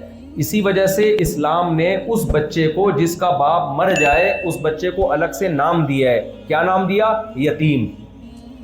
آپ کہہ سکتے ہو غیر مسلم کنٹریز میں یتیموں کو گورنمنٹ بہت اچھے طریقے سے پالتی ہے. خدا کی قسم گورنمنٹ باپ کا آلٹرنیٹ نہیں ہے. باپ سے الگ محبت ملتی ہے، تحفظ ملتا ہے. بیٹیوں کو تو بہت سپورٹ ملتی ہے باپ سے. تو زنا سے کیا ہوتا ہے؟ بچے باپ کے بغیر پیدا ہونا شروع ہو جاتے ہیں. ان معاشروں میں دیکھو آپ، اتنے بچے بغیر باپ کے، اتنے بچے. تو یہ بھی بچوں کا قتل ہے. تو اللہ نے کیا کہا سورہ بنی اسرائیل میں؟ اپنی اولاد کو غربت کے خوف سے قتل مت کرو. اور اگلی آیت میں کیا کہا کہ روحانی قتل بھی ان کا مت کرو، کیونکہ اسلام زانی کو باپ نہیں مانتا، انلیگل کو باپ نہیں مانتا. آپ کہہ سکتے ہو غیر مسلم تو مانتے ہیں. بھائی انہوں نے بھی تکلف کر کے مانا ہے تبھی، ورنہ بغیر باپ کے تو بچہ پیدا ہو ہی نہیں سکتا نا. بغیر باپ کے تو صرف عیسیٰ علیہ السلام کا معجزہ تھا وہ پیدا ہوئے. لیکن یہ جو ہم کہتے ہیں نا غیر مسلموں میں باپ لیس بچے، تو کیا باپ نہیں ہوتا ان کا؟ ہوتا ہے. وہ بھی مانتے ہیں کہ نہیں ہے، مکر جاتا ہے. کہ میں یہاں تو بہت واقعات ہمیں یہاں جب میں آیا ہوں تو لوگوں نے بتایا کہ گرل فرینڈ سے بچہ پیدا ہوتا ہے اور وہ مرد کہہ دیتا ہے میں نہیں اس کو قبول کرتا. بیوی سے جب پیدا ہوتا ہے تو کوئی بھی انکار نہیں کرتا، لڑتا ہے اس کے لیے کہ میرا بچہ ہے. یہ فرق ہے بیوی میں اور گرل فرینڈ میں. اور یہ فرق صرف مسلمانوں کے ہاں نہیں ہے. غیر مسلموں نے گرل فرینڈ کو بیوی والا درجہ دے دیا، لیکن پھر بھی ذہنی طور پر اس کو بیوی سمجھنے کے لیے آمادہ نہیں ہوئے، تیار نہیں ہوئے، کیونکہ نیچر کے خلاف ہے. تو میں بھائی تھک گیا ہوں چیخ چیخ کے. اللہ کے بندو اپنی سوسائٹی کو کنٹرول کرو، سمجھ رہے ہو؟ اپنے فیملی سسٹم کو مضبوط کرو. ہمارا نظام ان سے بہت اچھا ہے. آج ہی کسی نے واقعہ سنایا نا کہ ایک بوڑھا ہو گیا تھا یہاں، انگریز یہاں کوئی گورا آیا ہوا تھا رہنے کے لیے زیمبیا میں.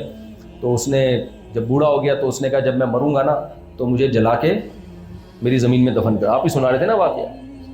اچھا، تو وہ مجھے جلا کے زمین میں دفن کر دینا. تو کسی نے پھر اس کو اسلام سمجھایا، بھائی اسلام میں ایسے ہوتا ہے، اسلام میں یہ ہوتا ہے. اس نے کہا میں مانتا ہوں اسلام برحق مذہب ہے اور محمد صلی اللہ علیہ وسلم سچے پیغمبر تھے، میں اس بات کا معترف ہوں. تو کسی نے کہا یار جب تم مانتے بھی ہو تو اسلام میں داخل ہو جاؤ.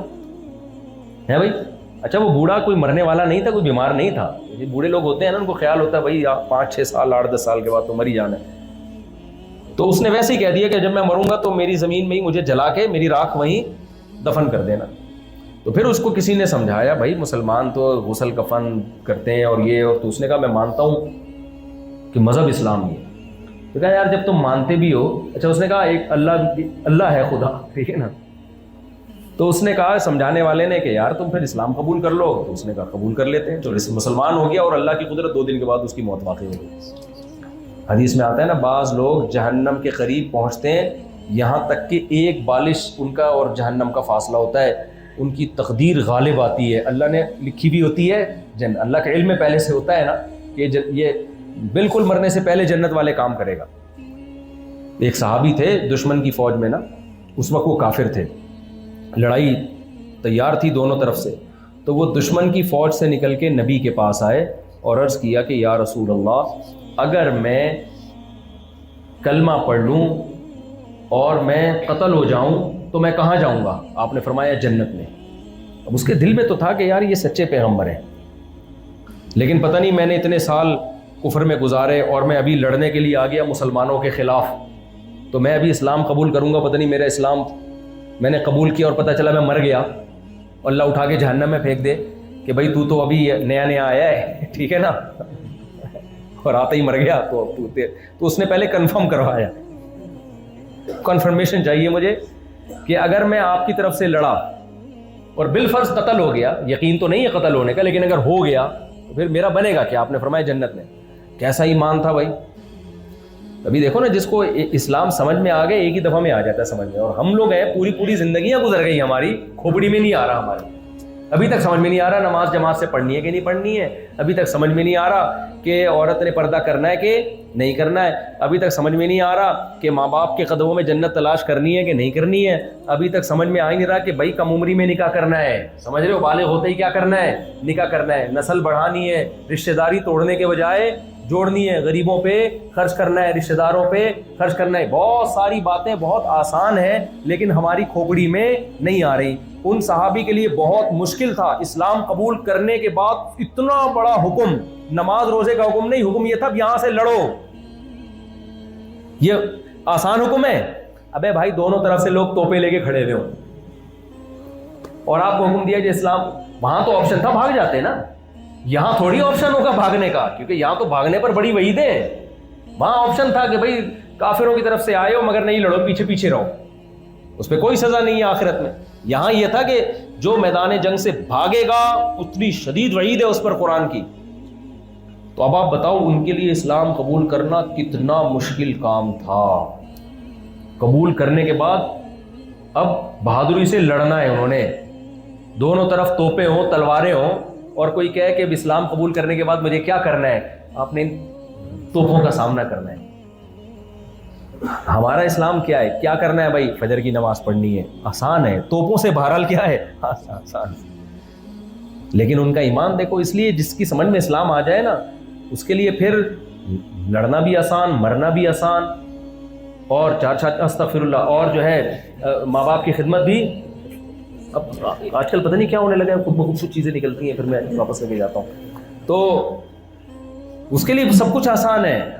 جس نے بھائی نہیں سمجھ میں آ رہا نا اسلام, تبھی قرآن نے کیا کہا, افمن شرح اللہ صدرہ للاسلام, بھلا وہ شخص جس کا سینہ اللہ اسلام کے لیے کھول دے, فہو علی نور من ربی, وہ اپنے رب کی طرف سے ایک واضح روشنی پر ہے, اس کے سامنے راستہ کلیئر ہے. کیا وہ اس کے برابر ہو سکتا ہے جس کے لیے اسلام کھلا نہیں ہے؟ وہ تو بھٹکتا رہے گا, کبھی شراب پیے گا, کبھی توبہ کرے گا, کبھی زنا کی طرف جائے گا, کبھی کہے گا یہ غلط ہے, کبھی کہے گا ماں باپ اولڈ ہاؤس میں ہونے چاہیے, کبھی کہے گا نہیں یار خدمت کر. وہ تو جیسے غیر مسلم کنفیوز رہتے ہیں. کچھ غیر مسلم ابا کو گھر میں رکھتے ہیں, کچھ کہتے ہیں خام خام میں گھر میں رکھا ہوا ہے, ابا کہاں جمع کراؤ, ابا گولڈ ہاؤس میں جمع کراؤ. کچھ غیر مسلم کہتے ہیں ماں باپ جو ہے نا ان کی خدمت کرنی چاہیے, پھر جب خدمت کر رہے ہوتے ہیں تو کنفیوز, پتہ نہیں میں صحیح کر رہا ہوں کہ میں غلط کر رہا ہوں. کچھ کہتے ہیں خودکشی کرنی چاہیے, کچھ کہتے ہیں نہیں کرنی چاہیے. پھر جو خودکشی کرنے جا رہا ہوتا ہے وہ بھی کنفیوز ہوتا ہے, یار میں صحیح کر رہا ہوں غلط کر رہا ہوں. خودکشی کرنے کے بعد خیال آتا ہے غلط ہو گیا مجھ سے. سمجھ رہے ہو, کیونکہ وہ یونیورسٹیاں اور کالجوں نے ان نوجوانوں کو ابھی خراب بولو کیا نہیں ہے. جب وہ ڈرامے فلمیں دیکھیں گے برباد ہو جائیں گے. دادا کی جوتی کو ہنس کے لے رہے ہیں کہ آج دادا کی جو 2 تاریں ہیں وہ تھوڑی سی, ایک دادا کے پاس میں گیا, کسی کے دادا تھے, میں نے مسافے کے لیے ہاتھ بڑھایا, انہوں نے نہیں بڑھایا, بس ہلکا سا یوں کیا, کھانے میں لگ گئے. تو مجھے ان کے کسی ریلیٹیو نے کہا کہ دادا آج میٹر کیا چل رہا ہے. بوڑھے ہیں نا, بوڑھے لوگ تو بیچارے بیمار ہوتے ہیں, کمزور بھی ہوتے ہیں, یعنی اعصابی طور پہ. تو کوئی دور سے آئے ہوئے تھے ریلیٹیو, انہوں نے کہا کہ آج ان کی 2 تاریں آپس میں ٹکرا رہی ہیں. حضرت کی تھوڑا سا مفتی صاحب احتیاط کرنا, آج یہ غصے میں ہیں. تو وہ تو بیچارے معذور بیمار. تو مجھے وہ ان کی تعبیر تھی نا کہ دماغ کی 2 تاریں آپس میں کیا کر رہی ہیں, ٹکرا رہی ہیں. کچھ کنیکشن کیا مل رہے ہیں آپس میں. جب انسان ضعیف ہو جاتا ہے تو دماغ کی باریک باریک تاریں, کتنی تاریں ہیں نا, ہو سکتا ہے ٹکرا رہی ہوں بھائی آپس میں, کرنٹ نکل رہا ہے اس سے, کیا خیال ہے. ان کے اوپر کی جو وائرنگ ہے وہ کمزور ہو گئی ہو. تو مجھے کہنے لگے مفتی صاحب تھوڑا سا بچ کے رہنا. وہ بھی پٹھان تھے. دادا کی آج تاریں کیا ہو رہی ہیں, تھوڑی سی ٹکرا رہی ہیں. مجھے اچھا اس لیے لگا کہ بڑوں کا احترام ہے. بڑوں کا کیا ہے, احترام ہے. بھائی وہ تو شارٹ ہے, آپ نہیں شارٹ ہو گئے. ان کا میٹر شارٹ ہے, وہ تو بوڑھے ہیں یار, ان کا ہو سکتا ہے, آپ نے برداشت کرنا ہے. یہ نہیں کہ اینٹ کا جواب پتھر سے دینا ہے. اینٹ کا جواب پتھر سے تھوڑی دینا بڑوں کے سامنے.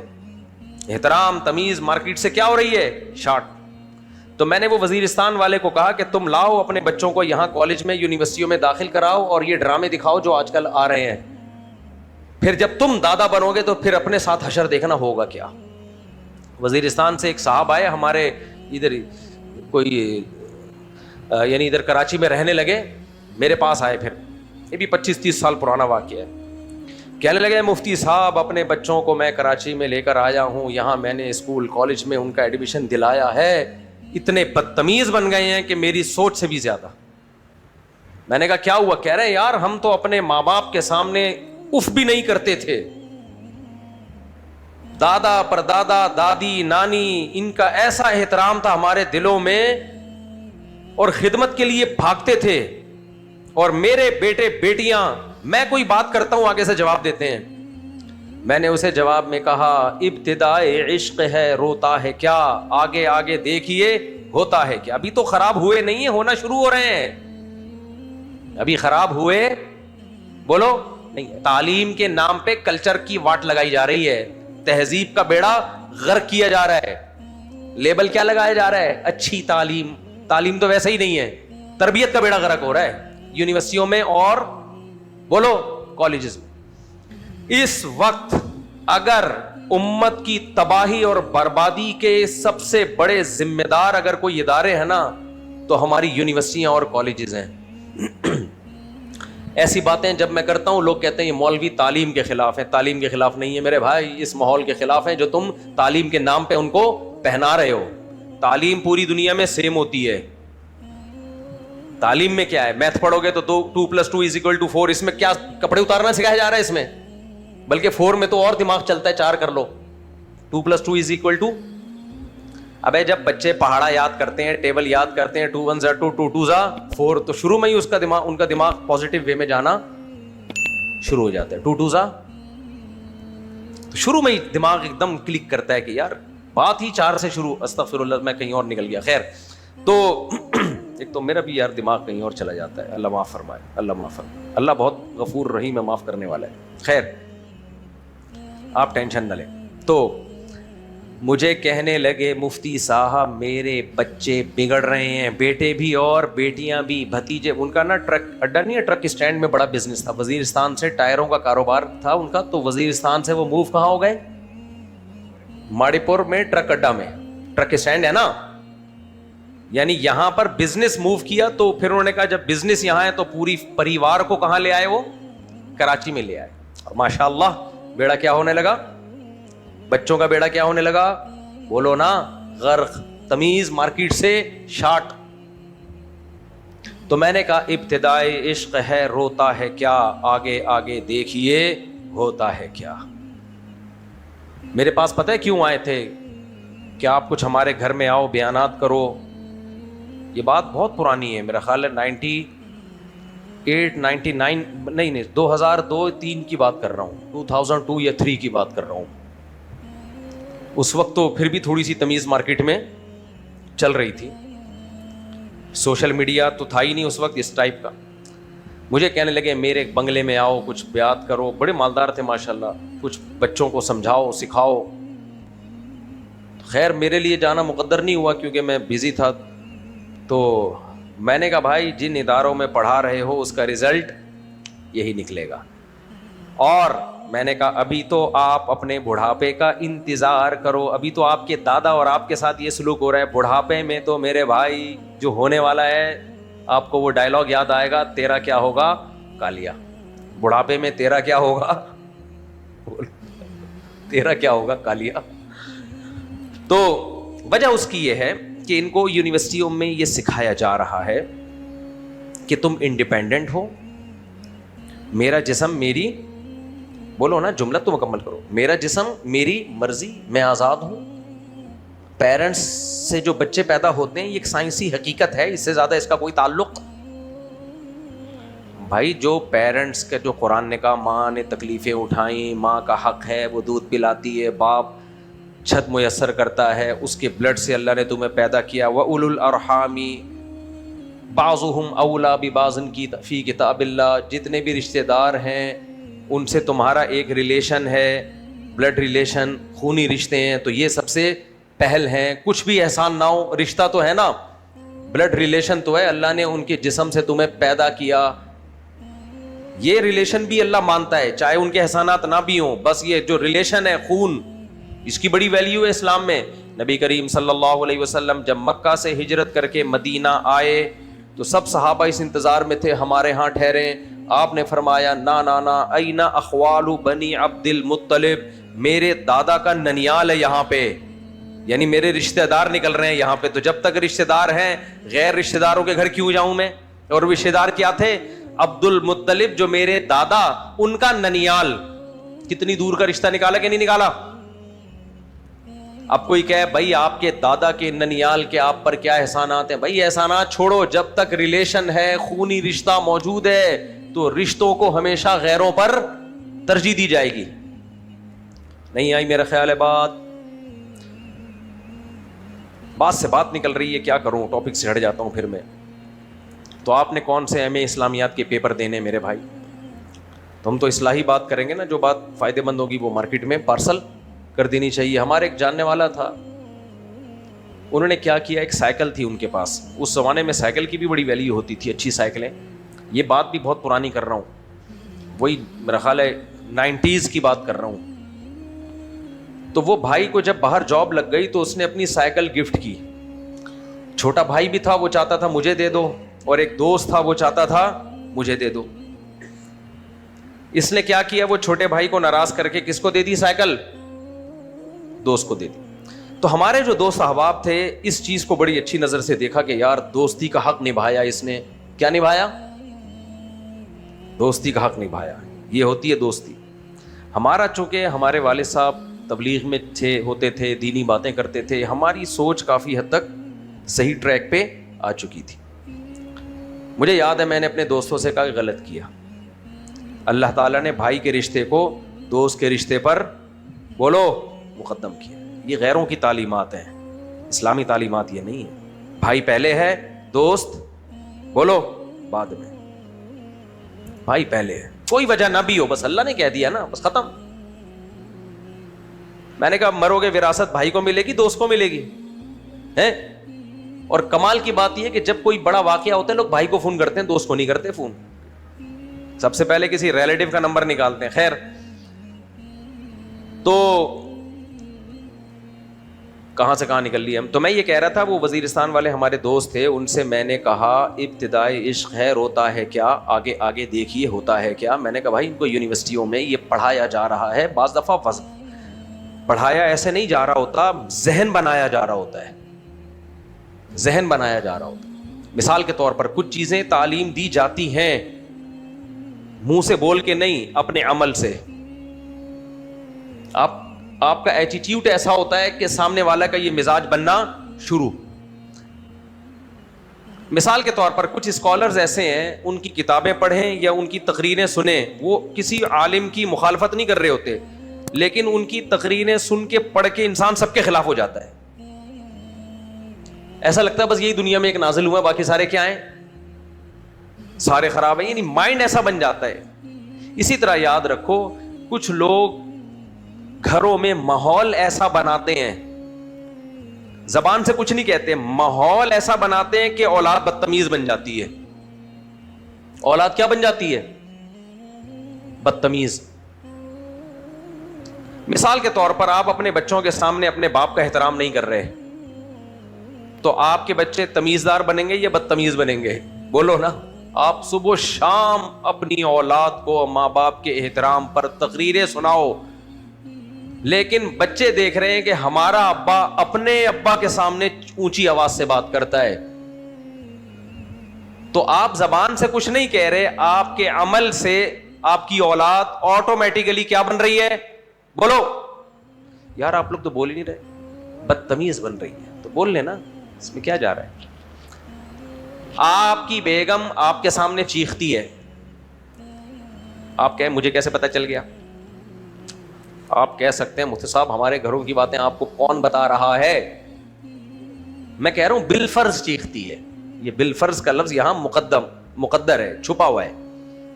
بالفرض آپ کی بیگم آپ کے سامنے بولو چیختی ہے.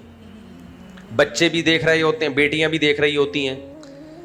تو بچیوں کی ماں اپنی بیٹیوں کو یہ بتا رہی ہوتی ہے کہ تم بھی سسرال جا کے اپنے ہسبینڈ کے سامنے اسی اسٹائل سے، جملہ مکمل کرو، چیخنا. زبان سے تو وہ اس کو بہشتی زیور پڑھا رہی ہے, شوہر کے حقوق, ساس کے حقوق, بہشتی زیور میں لکھی ہوئی ہیں سب باتیں. گھر میں چیخنا, لقمان علیہ السلام نے کہا اپنے بیٹے کو کہ اونچی آواز سے مت چیخو, کیونکہ سب سے بری آواز کس کی ہوتی ہے؟ گدھے کی ہوتی ہے. تو گدھے کو گدھا اس لیے کہا جاتا ہے کہ وہ چیختا, تمیز سے بات ہی نہیں کرتا.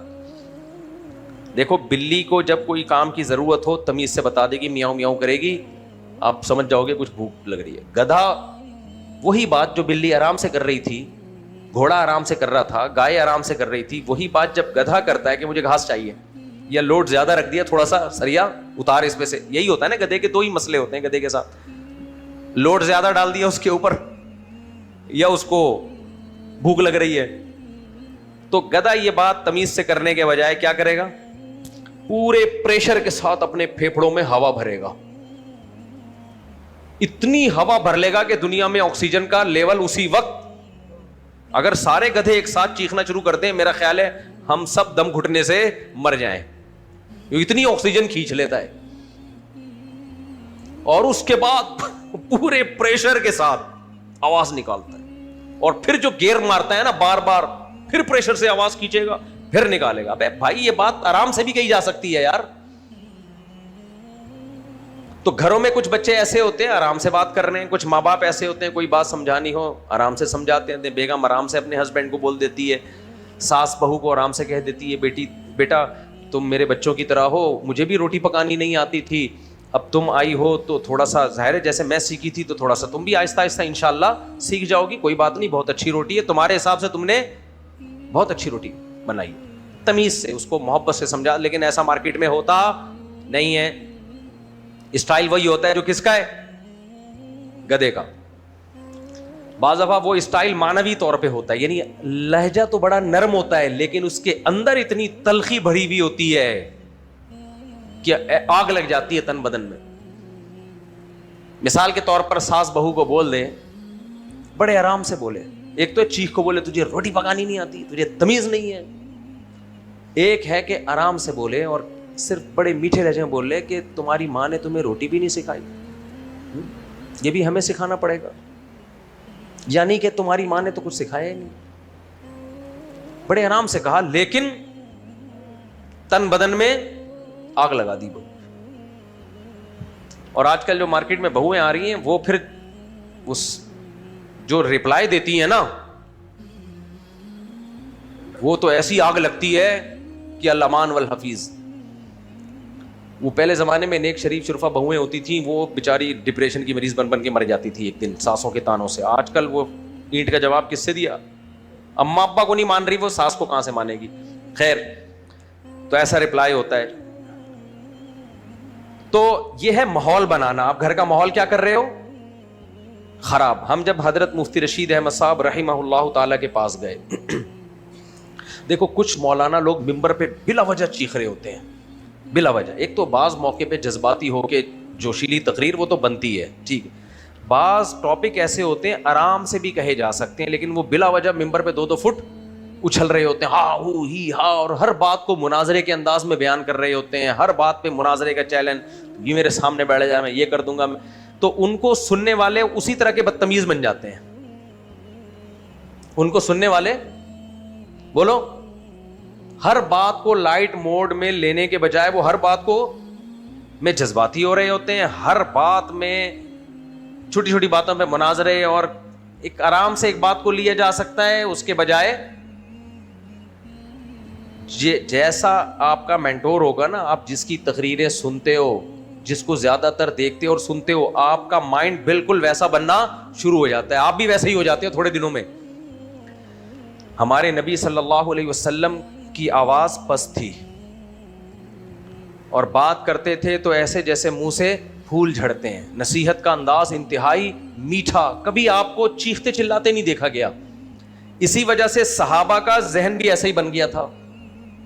یہی وجہ ہے کہ ایک صحابی نے کسی خطیب کو دیکھا, صحیح مسلم کی حدیث ہے, وہ خطیب ممبر پہ بہت ہاتھ چلا رہے ہیں نا ایسے ایسے کر کے, تو ان صحابی نے فرمایا برباد ہو جائیں تیرے ہاتھ, میں نے نبی کریم صلی اللہ علیہ وسلم کو اس طرح بیان کرتے ہوئے کبھی نہیں سنا. پوری حدیث کا متن انشاءاللہ کبھی پڑھ کے سناؤں گا. تو کیا ہوتا ہے کہ جو اس طرح کے مولاناؤں کو سن رہے ہوتے ہیں وہ ایگریسو ہو جاتے ہیں. تو میرا بتانے کا مقصد یہ ہے کہ زبان سے نصیحت الگ بات ہے, ماحول آپ کیا بنا رہے ہو. اگر بیٹا باپ کے سامنے چیخ رہا ہے تو اس کی اولاد بھی باپ کے سامنے چیخے گی. اگر شوہر بیوی سے تمیز سے بات نہیں کر رہا, بہت سے میاں ایسے مارکیٹ میں پائے جاتے ہیں آپ لوگ کے علاوہ, کہ وہ بات بیگم کو بہت محبت سے, آرام سے, اس کی عزت کے ساتھ اس کو بتائی جا سکتی تھی, لیکن تمیز سے وہ بتاتے نہیں ہیں. تو جب آپ کے بیٹے یہ دیکھیں گے کہ ہمارا ابا ہماری اماں سے آج تک اس نے تمیز سے بات نہیں کی ہے, ہمیشہ اس کو نیچا دکھانے کی کوشش کی ہے, اس کو باندی بنا کے رکھا ہے, تو ایسے خاندان میں جب بھی بہو آئے گی تو وہ بھی لونڈیوں اور باندیوں کی طرح ہی رہے گی. سمجھ میں نہیں آ رہی بات؟ میرا خیال ہے وہ کیسے رہے گی؟ لونڈیوں اور باندیوں کی طرح ہی رہے گی. میں نے ہر طرح کے خاندان بہت گھوما ہوں, اور آج سے نہیں, شروع سے ہی ایسے میں نے خاندان دیکھے ہیں جہاں سب سے پہلے تو میرے اپنے شیخ حضرت مفتی رشید احمد صاحب رحمہ اللہ تعالیٰ, وہ اپنی زوجہ سے بات کیسے کرتے تھے. مجھے یہ باتیں کرتے ہوئے بھی ڈر لگ رہا ہوتا ہے, ریکارڈنگ ہو رہی ہے, گھر والے کہیں گے آپ تو نہیں کرتے ایسے. بات تو اچھی کرنی چاہیے نا, والے ہم عمل کریں نہ کریں, کیا خیال ہے بھائی؟ تو ہمارے حضرت مفتی رشید احمد صاحب کی خدمت میں جب ہم گئے تو ہم نے دیکھا کہ حضرت کا طلبہ سے بات چیت کرنے کا اسٹائل کیا تھا. میرے شیخ ٹھیٹھ مولوی تھے. پہلی بات یہ, ٹھیٹھ کیا تھے؟ مولوی. اسکول میں نہیں پڑھے تھے نہ کالج میں, یعنی باہر کا اثر بالکل نہیں لیا. عام طور پہ مشہور یہ ہے مولویوں کے بارے میں کہ بدتمیز ہوتے ہیں, بد اخلاق ہوتے ہیں, مشہور یہ ہے. میں نہیں کہہ رہا ایسا ہوتا ہے, کیونکہ لوگوں نے اوریجنل مولوی دیکھے ہی نہیں ہوتے. ہم جب حضرت مفتی رشید احمد صاحب رحمہ اللہ تعالی کی خدمت میں گئے, وہ تو ٹھیٹھ مولانا. کیا تھے وہ؟ ساری زندگی مدرسوں میں گزری ان کی, اسکول کالج نہیں دیکھا انہوں نے, علماء صلحاء کی صحبت میں. لیکن ہم نے ان کے بات چیت کا جب اسٹائل دیکھا, ہم نے کہا یہ کیا ہے, ایسے بھی بات ہوتی ہے. حضرت نے, مجھے نہیں یاد پڑتا کبھی یہ کہا ہو کہ یہ گلاس لے جاؤ, یہ گلاس اٹھا کے لے جائیے. نہیں آئی سمجھ میں بات؟ یہ کس طرح سے بات ہو رہی ہے؟ طلبہ سے بات ہو رہی ہے جو شاگردوں کے بھی شاگرد ہیں. آئیے, حالانکہ حضرت تھے پنجابی, ٹھیٹھ پنجابی.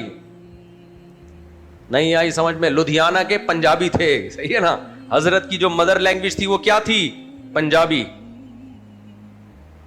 بات چیت کا اسٹائل دیکھو, جب طلبہ سے بات کر رہے ہیں, آئیے, بیٹھیے, کھائیے, جائیے. حضرت فرماتے تھے میں اپنے گھر والوں سے, اپنی اہلیہ سے بھی ایسے بات کرتا ہوں. اور حضرت نے یہ تحریر لکھی ہے, اپنی سوانے میں خود لکھوایا یہ, کہ میں نے اپنی زوجہ کو کبھی بھی یہ نہیں کہا کہ کھانا بنا دو.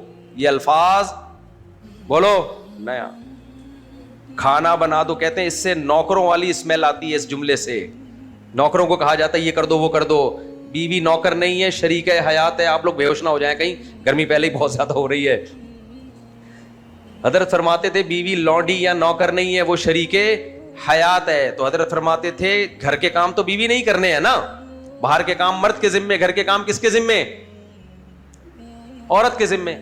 تو حضرت فرماتے تھے میں اپنی اہلیہ سے کہتا ہوں, گھر والوں سے کہتا ہوں کھانا رکھوا دیں. حالانکہ رکھنا انہوں نے ہی ہے, کھانا رکھوا دیں. یعنی ہمیں اس سے غرض نہیں ہے کہ آپ رکھیں یا کوئی اور رکھے, وہ تو رکھنا آپ نہیں ہے. لیکن یہ آرڈر والا جملہ کہ آپ رکھ دو, آپ کھانا اٹھا لو, آپ برتن یہ کر دو, نہ رکھوا دیں. سمجھ میں آ رہی ہے بات کہ نہیں ہے؟ اور حضرت فرماتے تھے وہ لوگ انتہائی درجے کے بے غیرت ہیں. یہ الفاظ تو میں بہت دفعہ سنے ہیں, کہ جو اپنی بیوی سے پاؤں دبواتے ہیں یا جوتے پالش کرواتے ہیں. اور یہ بات حضرت مولانا شرف علی تھانوی رحمہ اللہ نے بھی لکھی ہے, جو اپنی بیوی سے بولو اپنے پاؤں دبواتے ہیں یا اپنے جوتے پالش کرواتے ہیں. اس میں میں ایک جملہ ایڈ کر دیتا ہوں, آپ لوگ بے ہوش نہ ہو جائیں. یہ جب ہے جب نوکروں کی طرح اس کو آرڈر دیا جائے. اگر آپ کی بیوی محبت میں آپ کے پاؤں دبا دے, محبت میں آپ کے جوتے پالش کر دے, تو محبت کا وہ ایک الگ دنیا ہے. یہاں ان لوگوں پہ رد ہو رہا ہے جو آرڈر دے کے بیویوں سے یہ کام کرواتے ہیں. لیکن ہمارے حضرت کا مزاج تو یہ تھا, ہمیں پتا تھا کہ حضرت کی اہلیہ اگر محبت میں بھی حضرت کے جوتے صاف کریں تو حضرت یہ کام نہیں کرنے دیں گے. حضرت کو اس سے گھن آتی تھی اس کام سے. تو جب آدمی ایسے خاندانی لوگوں میں بیٹھے گا, کیوں حضرت کا کلچر ہی یہی تھا, باپ دادا سے چلا آ رہا تھا یہ, تو تمیز سے بات کرنا. ایک دن کیا ہوا, کسی استاذ نے ایک طالب علم کو کہہ دیا کہ چپل الٹے کر کے بالکل یہ والی سائڈ نہیں, سر پہ رکھ کے کھڑے ہو جاؤ. حضرت کو بہت غصہ آیا کہ ایسی توہین آمیز سزا کے جوتے سر پہ رکھوا لیے. طالب علم ہے, وہ قابل احترام ہے, علم سیکھ رہا ہے, انسانیت بھی ہے, یہ سزا ٹھیک نہیں ہے, بالکل یہ نہیں چلے گی بالکل. تو اب بتاؤ جو ماحول بنے گا, وہ میں نہیں کہہ رہا کہ میں اتنا نیک بن گیا, میں نہیں کہہ رہا, لیکن اثر تو پڑے گا کہ نہیں پڑے گا, کیا خیال ہے؟ اثر تو پڑے گا کہ نہیں پڑے گا انسان. اور اگر ایسے لوگوں میں بیٹھے گا جو بات ہی نہیں تمیز سے کرتے, ادھر آؤ کیا کر رہا ہے. بعض جگہ طلبا کے ساتھ یہ لوگ, ادھر آؤ, پڑا ایک لگایا, پانی اٹھا, تیرے باپ کے نوکر لگے ہوئے یہاں پہ, پانی رکھ کے چلا گیا ہیں. اور آسان مثال لے لو یار, ہمارے یہاں جب گاڑی چلاتے ہیں پوپ پوپ, دیکھا ہے نا آپ نے, ہر وقت ہارن پہ بٹن پہ ہاتھ ہوتا ہے بلا وجہ. ارے آگے سگنل بند ہے, وہ تیرے سے آگے جو گاڑی والا کھڑا ہے وہ کیسے چلے گا کم وقت, تجھے نظر آ رہا ہے سگنل بند ہے, پھر کیوں پوپ پوپ پیچھے سے دبائے جا رہا ہے؟ اس کا مطلب پاگل ہے نا, بد اخلاق ہے.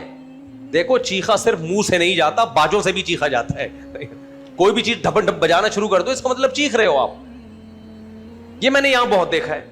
آگے جگہ نہیں ہے, رش ہے, تجھے بھی پیچھے والے کو نظر بھی آ رہا ہے, پھر بھی وہ کیا کرے گا, پوم پوم بس بجائے جا رہا ہوگا, بجائے جا رہا ہوگا. کیوں بجا رہے ہیں؟ بس احتیاطاً, تاکہ جگہ جیسے ہی ملے آپ نکل جاؤ. بھائی تھوڑی دیر صبر کر لے, چپ کر کے بیٹھ جا. پیٹرول پمپ پہ لائن لگی ہوئی ہوتی ہے, آپ کو پتا ہے وہ اس کی گاڑی میں پیٹرول ڈال رہا ہے, ابھی اس سے پیسے کلیکٹ کر رہا ہے, پیچھے سے کیا کرے گا, پوم پوم بجانا شروع کر دے گا. آپ باہر ملکوں میں جاؤ, اس حرکت کو انتہائی برا سمجھا جاتا ہے. چپ کر کے کھڑا ہو جانا, ہم بھی تو کھڑے ہوئے ہیں, ہم بھی تو کھڑے ہوئے, چپ کر کے کھڑا ہو جا بھائی, تو کیا ضرورت ہے تیرے کو بار بار ہارن بجانے کی. اور میں نے تو اتنی مثالیں دیکھ رہا ہوتا ہوں, آبزرو کر رہا ہوتا ہوں, جہازوں میں بھی ایسا ہوتا ہے. اب دیکھو ایئر ہوسٹس نے اعلان کر دیا نیچے اتر جائیں, کیا خیال ہے, اعلان ہوتا ہے نا نیچے اتر جائیں. تمیز. پڑھے لکھے لوگ کیا کریں گے, اٹھیں گے, اپنا سامان اتاریں گے, کھڑے ہو جائیں گے کہ بھئی جب آگے جگہ بنے گی, کسی کو بھی یہاں رہنے کا شوق نہیں ہے, کوئی بھی اپنی خوشی سے یہاں نہیں بیٹھا ہوا کہ اب مجھے جہاز اچھا لگ رہا ہے میں یہی رہوں گا, سب کو جانا ہے. تو شریف تربیت یافتہ آدمی ہوگا, اپنے جذبات پہ قابو ہوگے, اس کے آرام سے بیٹھا ہو, ایسے ریلیکس, کوئی چہرے پہ ٹینشن نہیں ہوگی اس کے, کوئی پسینہ نہیں نکل رہا, کوئی غصہ یوں نہیں دیکھ رہا ایسے ایسے کر کے کہ کب آگے جگہ ملے تو میں نکلوں. وہ آرام سے بیٹھا ہوگا, گپ شپ بھی لگا رہا ہوگا, اور بھائی سناؤ کیا حال ہے, ٹھیک ٹھاک. جیسے جیسے لوگ چلنا شروع ہوں گے چلتا رہے گا. لیکن جو بد تہذیبی لوگ ہوتے ہیں نا, وہ بھی میں نے دیکھے ہیں اپنے, بلکہ سفر بھی کیا, اب یہ نہیں بتاؤں گا کون ہے وہ کیا کرتے ہیں, چلو بھائی آگے چلو نا, چلو نا, چلو بھائی, یار آرام سے بیٹھ جاؤ, یہ ان کو شوق تھوڑی ہے جہاز میں کھڑے رہنے کا, چلو نا چلو نا. تو آپ نے دیکھا ہوگا ایسے لوگوں کو لائن میں بلا وجہ پش کرنا شروع کرتے, چل بھائی کیا ہو گیا. اس کا مطلب یہ ڈپریشن کا مریض ہے, اور دوسروں کو بھی, یہ شادی ہو جائے نا تو بیگم کو ڈپریشن کا لازمی مریض بنائے گا یہ آدمی. ایسے ہی لوگ ناکام زندگی گزارتے ہیں. کیوں؟ ہر جگہ یہ یہی کرے گا, یہ ہر جگہ اس کی طبیعت میں سکون نہیں ہے. یہ جب پیدا ہوا تھا تو اس کی اماں توے پہ بیٹھی ہوئی تھی, اور پیدا ہوتے ہی اس کو بھی گرم گرم توے پہ بٹھا دیا تھا.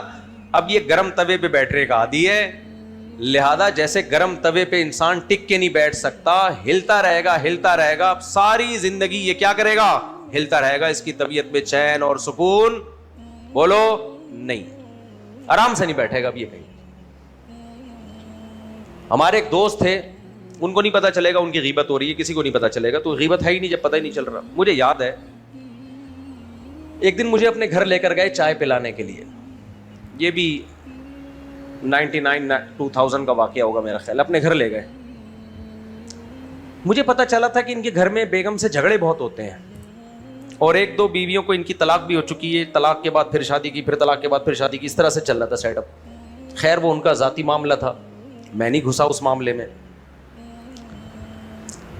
کیا ہوا کہ جی مجھے لے گئے کہ چلیں آپ گھر بیٹھتے ہیں, ذرا چائے پیتے, کچھ کام ہے تھوڑا سا. میں نے کہا ٹھیک ہے جی. گھر میں انہوں نے دروازہ نوک کیا, سمجھ میں آ رہی ہے, فلیٹ تھا ان کا دروازہ, کیا کیا, ٹک ٹک ٹک,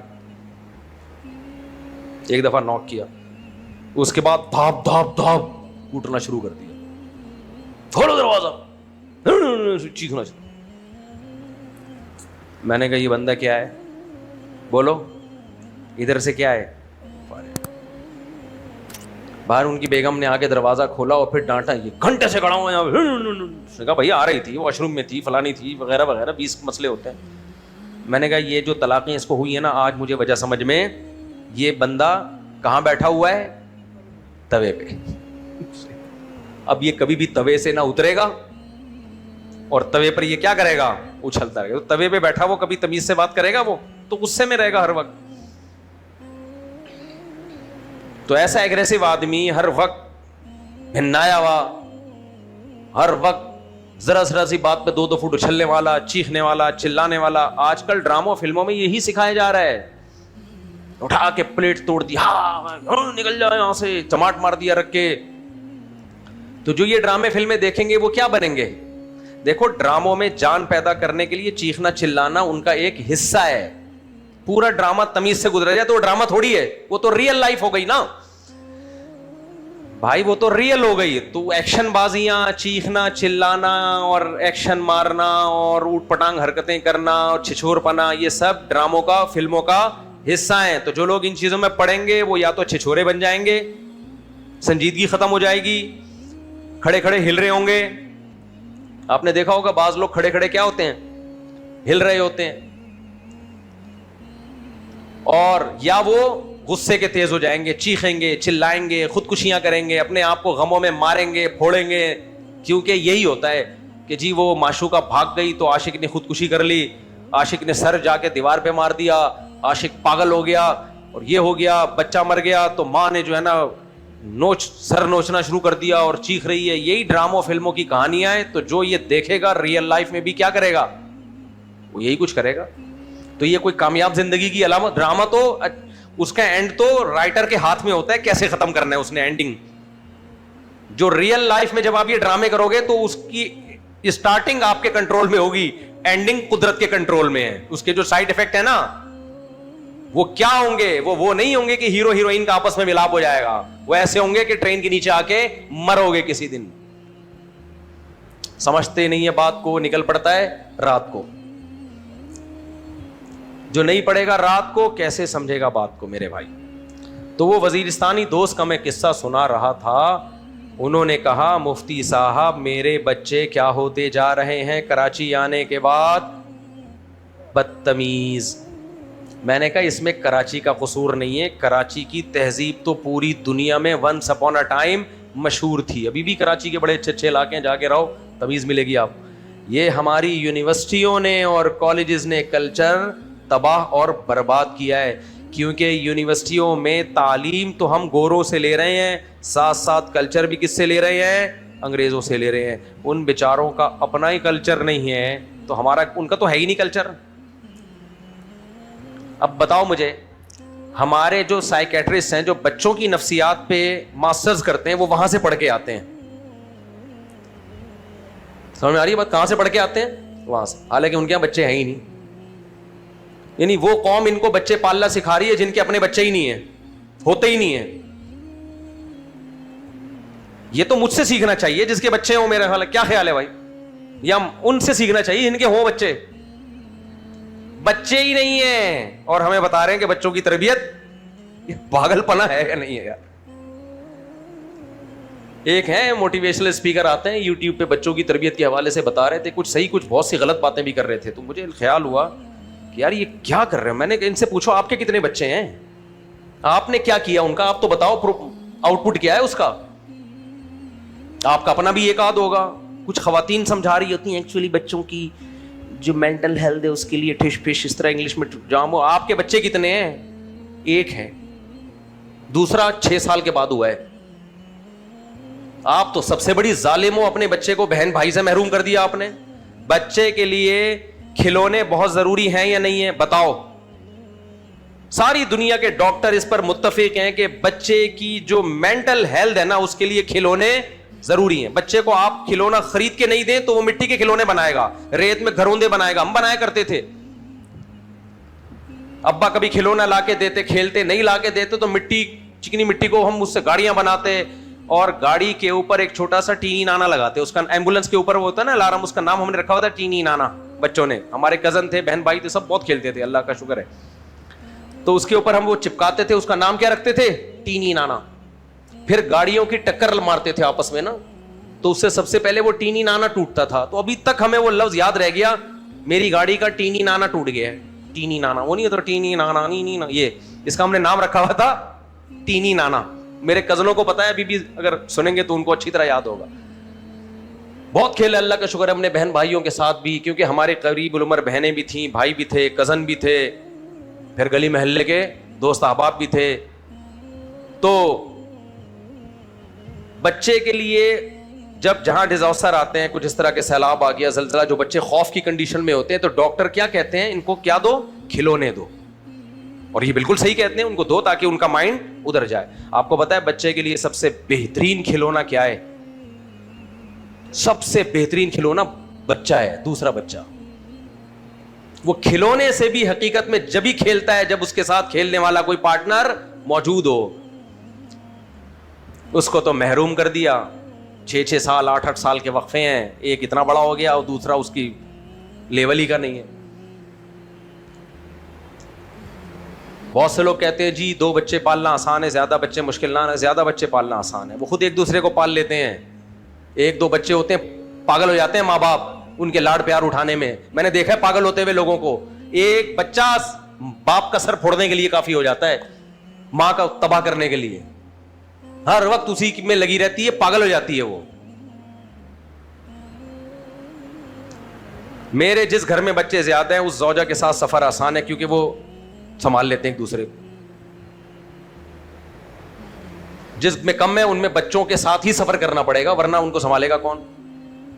سمجھ میں نہیں آ رہی میرے خیال ہے بات. ابھی تم لوگ بچے ہو, یہ باتیں تمہارے لیول سے تھوڑی سی اوپر کی باتیں ہیں, چھوڑو. میں دوبارہ اپنے ٹاپک پہ آتا ہوں. بچوں کے سامنے میں نے بڑوں کی باتیں شروع کر دی, افسوس ہوتا ہے مجھے یار, بچوں کے سامنے بڑوں. اور بھائی ہمارے نبی نے تو بتایا, بچہ ماں کے پیٹ میں مر بھی جائے نا, وہ دنیاوی لحاظ سے مرا ہے, آخرت میں تو آپ کی اولاد ہے. آخرت میں کیا ہے؟ سفارشی بنے گا, وہ آپ کی اولاد ہے, ضائع نہیں ہوتا. تو جو مر گیا وہ ضائع نہیں ہے, جو زندہ ہے وہ کہاں سے ضائع ہو گیا میرے بھائی؟ ہمارے لیے اصل آخرت ہے بھائی, یہ دنیا اصل نہیں ہے, یہ غیر مسلموں کے لیے ہے یہ دنیا. خیر, تو وہ وزیرستانی بھائی کا میں قصہ مکمل کر کے اپنے ٹاپک کی طرف آتا ہوں. وہ کہہ رہے تھے مفتی صاحب ہمارے گھر کے بچے, بولو اب تک بیچاروں کا پتہ نہیں کہ اللہ کرے اچھے بن گئے ہوں بچے, کیا حال ہو گیا ہو. تو میں نے کہا میرے بھائی, یونیورسٹیوں میں زبان سے نہیں بتایا جا رہا, لیکن جو ماحول دیا جا رہا ہے, یہ نہیں کہ ٹیچر آپ کو یہ کہے کہ ماں باپ کا احترام مت کرو. ٹیچر کبھی بھی ایسا نہیں کہے گا. وہ کیوں کہے گا بھائی؟ اس کے اپنے بھی تو بچے ہیں. وہ یہ نہیں کہے گا کہ دادا دادی کی کوئی حیثیت نہیں. جو ماحول بن رہا ہے وہاں پہ, وہ ہے مادہ پرستی کا. اس میں مذہب نہیں ہے. اس میں آئنسٹائن اور نیوٹن کو تو پڑھا جائے گا, اور اسلامیات کا ٹاپک ایک ایسا ہے بس پڑوسیوں کے 2-4 حقوق. سمجھ میں آ رہی ہے بات؟ اور کچھ ایک دعا ربنا آتینا فی الدنیا یاد کرا دی, پہلا کلمہ طیب, دوسرا کلمہ شہادت, یہ 2-4 چیزیں. اس سے زیادہ اسلامیات ہماری خالی. سعودی عرب میں بڑی زبردست اسلامیات پڑھائی جاتی تھی اسکولوں میں, اب وہ بھی ختم کر دی انہوں نے. وہاں پورا اسلامی لا, ایک زمانے میں تو قدوری تک سعودی عرب کے اسکولوں میں, جو ہماری فقہ کی کتاب ہے تو فقہ حنفی کی, لیکن وہ پڑھاتے تھے متن کے طور پر, لیکن وہ پھر بعد میں انہوں نے ختم کر دی. لیکن اسلامک لا پڑھایا جاتا تھا. سعودی عرب کے کالج کا بچہ نیم عالم بن چکا ہوتا تھا, یونیورسٹی اور کالج میں پڑھا ہوا لڑکا. اتنی نالج اس کو مل جاتی تھی, حالانکہ وہ دنیا پڑھ رہا ہے, لیکن اتنی نالج دین کی بھی ہو جاتی تھی. لیکن اب آہستہ آہستہ انہوں نے وہاں بھی کیا کر دیا, ختم. تو ہمارے یہاں تو ماشاءاللہ پہلے سے ہی ختم ہے. تو اب کیا مسئلہ ہے؟ ماحول کی بات ہے. ماحول جو دیا جا رہا ہے وہ بدتمیزی کا دیا جا رہا ہے, وہ تمیز کا نہیں دیا جا رہا. اس لیے جامعۃ الرشید بار بار چیخ رہا ہے, علماء مدرسے تو بنا رہے ہیں بھائی, یونیورسٹیاں بھی کون بنائے؟ علماء بنائے. کالج بھی کون بنائے؟ علماء. اور اہل لوگوں کے حوالے کیا جائے, کیونکہ تعلیم ضروری ہے. اگر ہم ایجوکیشن سے ہاتھ دھو بیٹھیں گے تو ہم اور زمین میں دھستے چلے جائیں گے, دنیا کی قوموں کا مقابلہ نہیں کر پائیں گے. تو تعلیم تو ضروری ہے, لیکن جس ماحول میں تعلیم دی جا رہی ہے وہ ماحول اللہ سے محبت کرنے والے پیدا نہیں کرتا. اللہ کا باغی, کلچر کا باغی بنا رہے وہ ماحول. لہذا ماحول ہمارا ہوگا. تعلیم تو جہاں سے ملے لے لو میرے بھائی, تعلیم تو جہاں سے ملو. اس لیے میں زیادہ تر ہوم اسکولنگ کی بات کر رہا ہوں. اگر آپ کو ٹیوٹر کوئی اچھا مل جائے نا تو بچوں کو نہ بھیجیں اس برے ماحول میں. بچنے والے بچ بھی جاتے ہیں لیکن میجورٹی خراب ہو رہی ہے.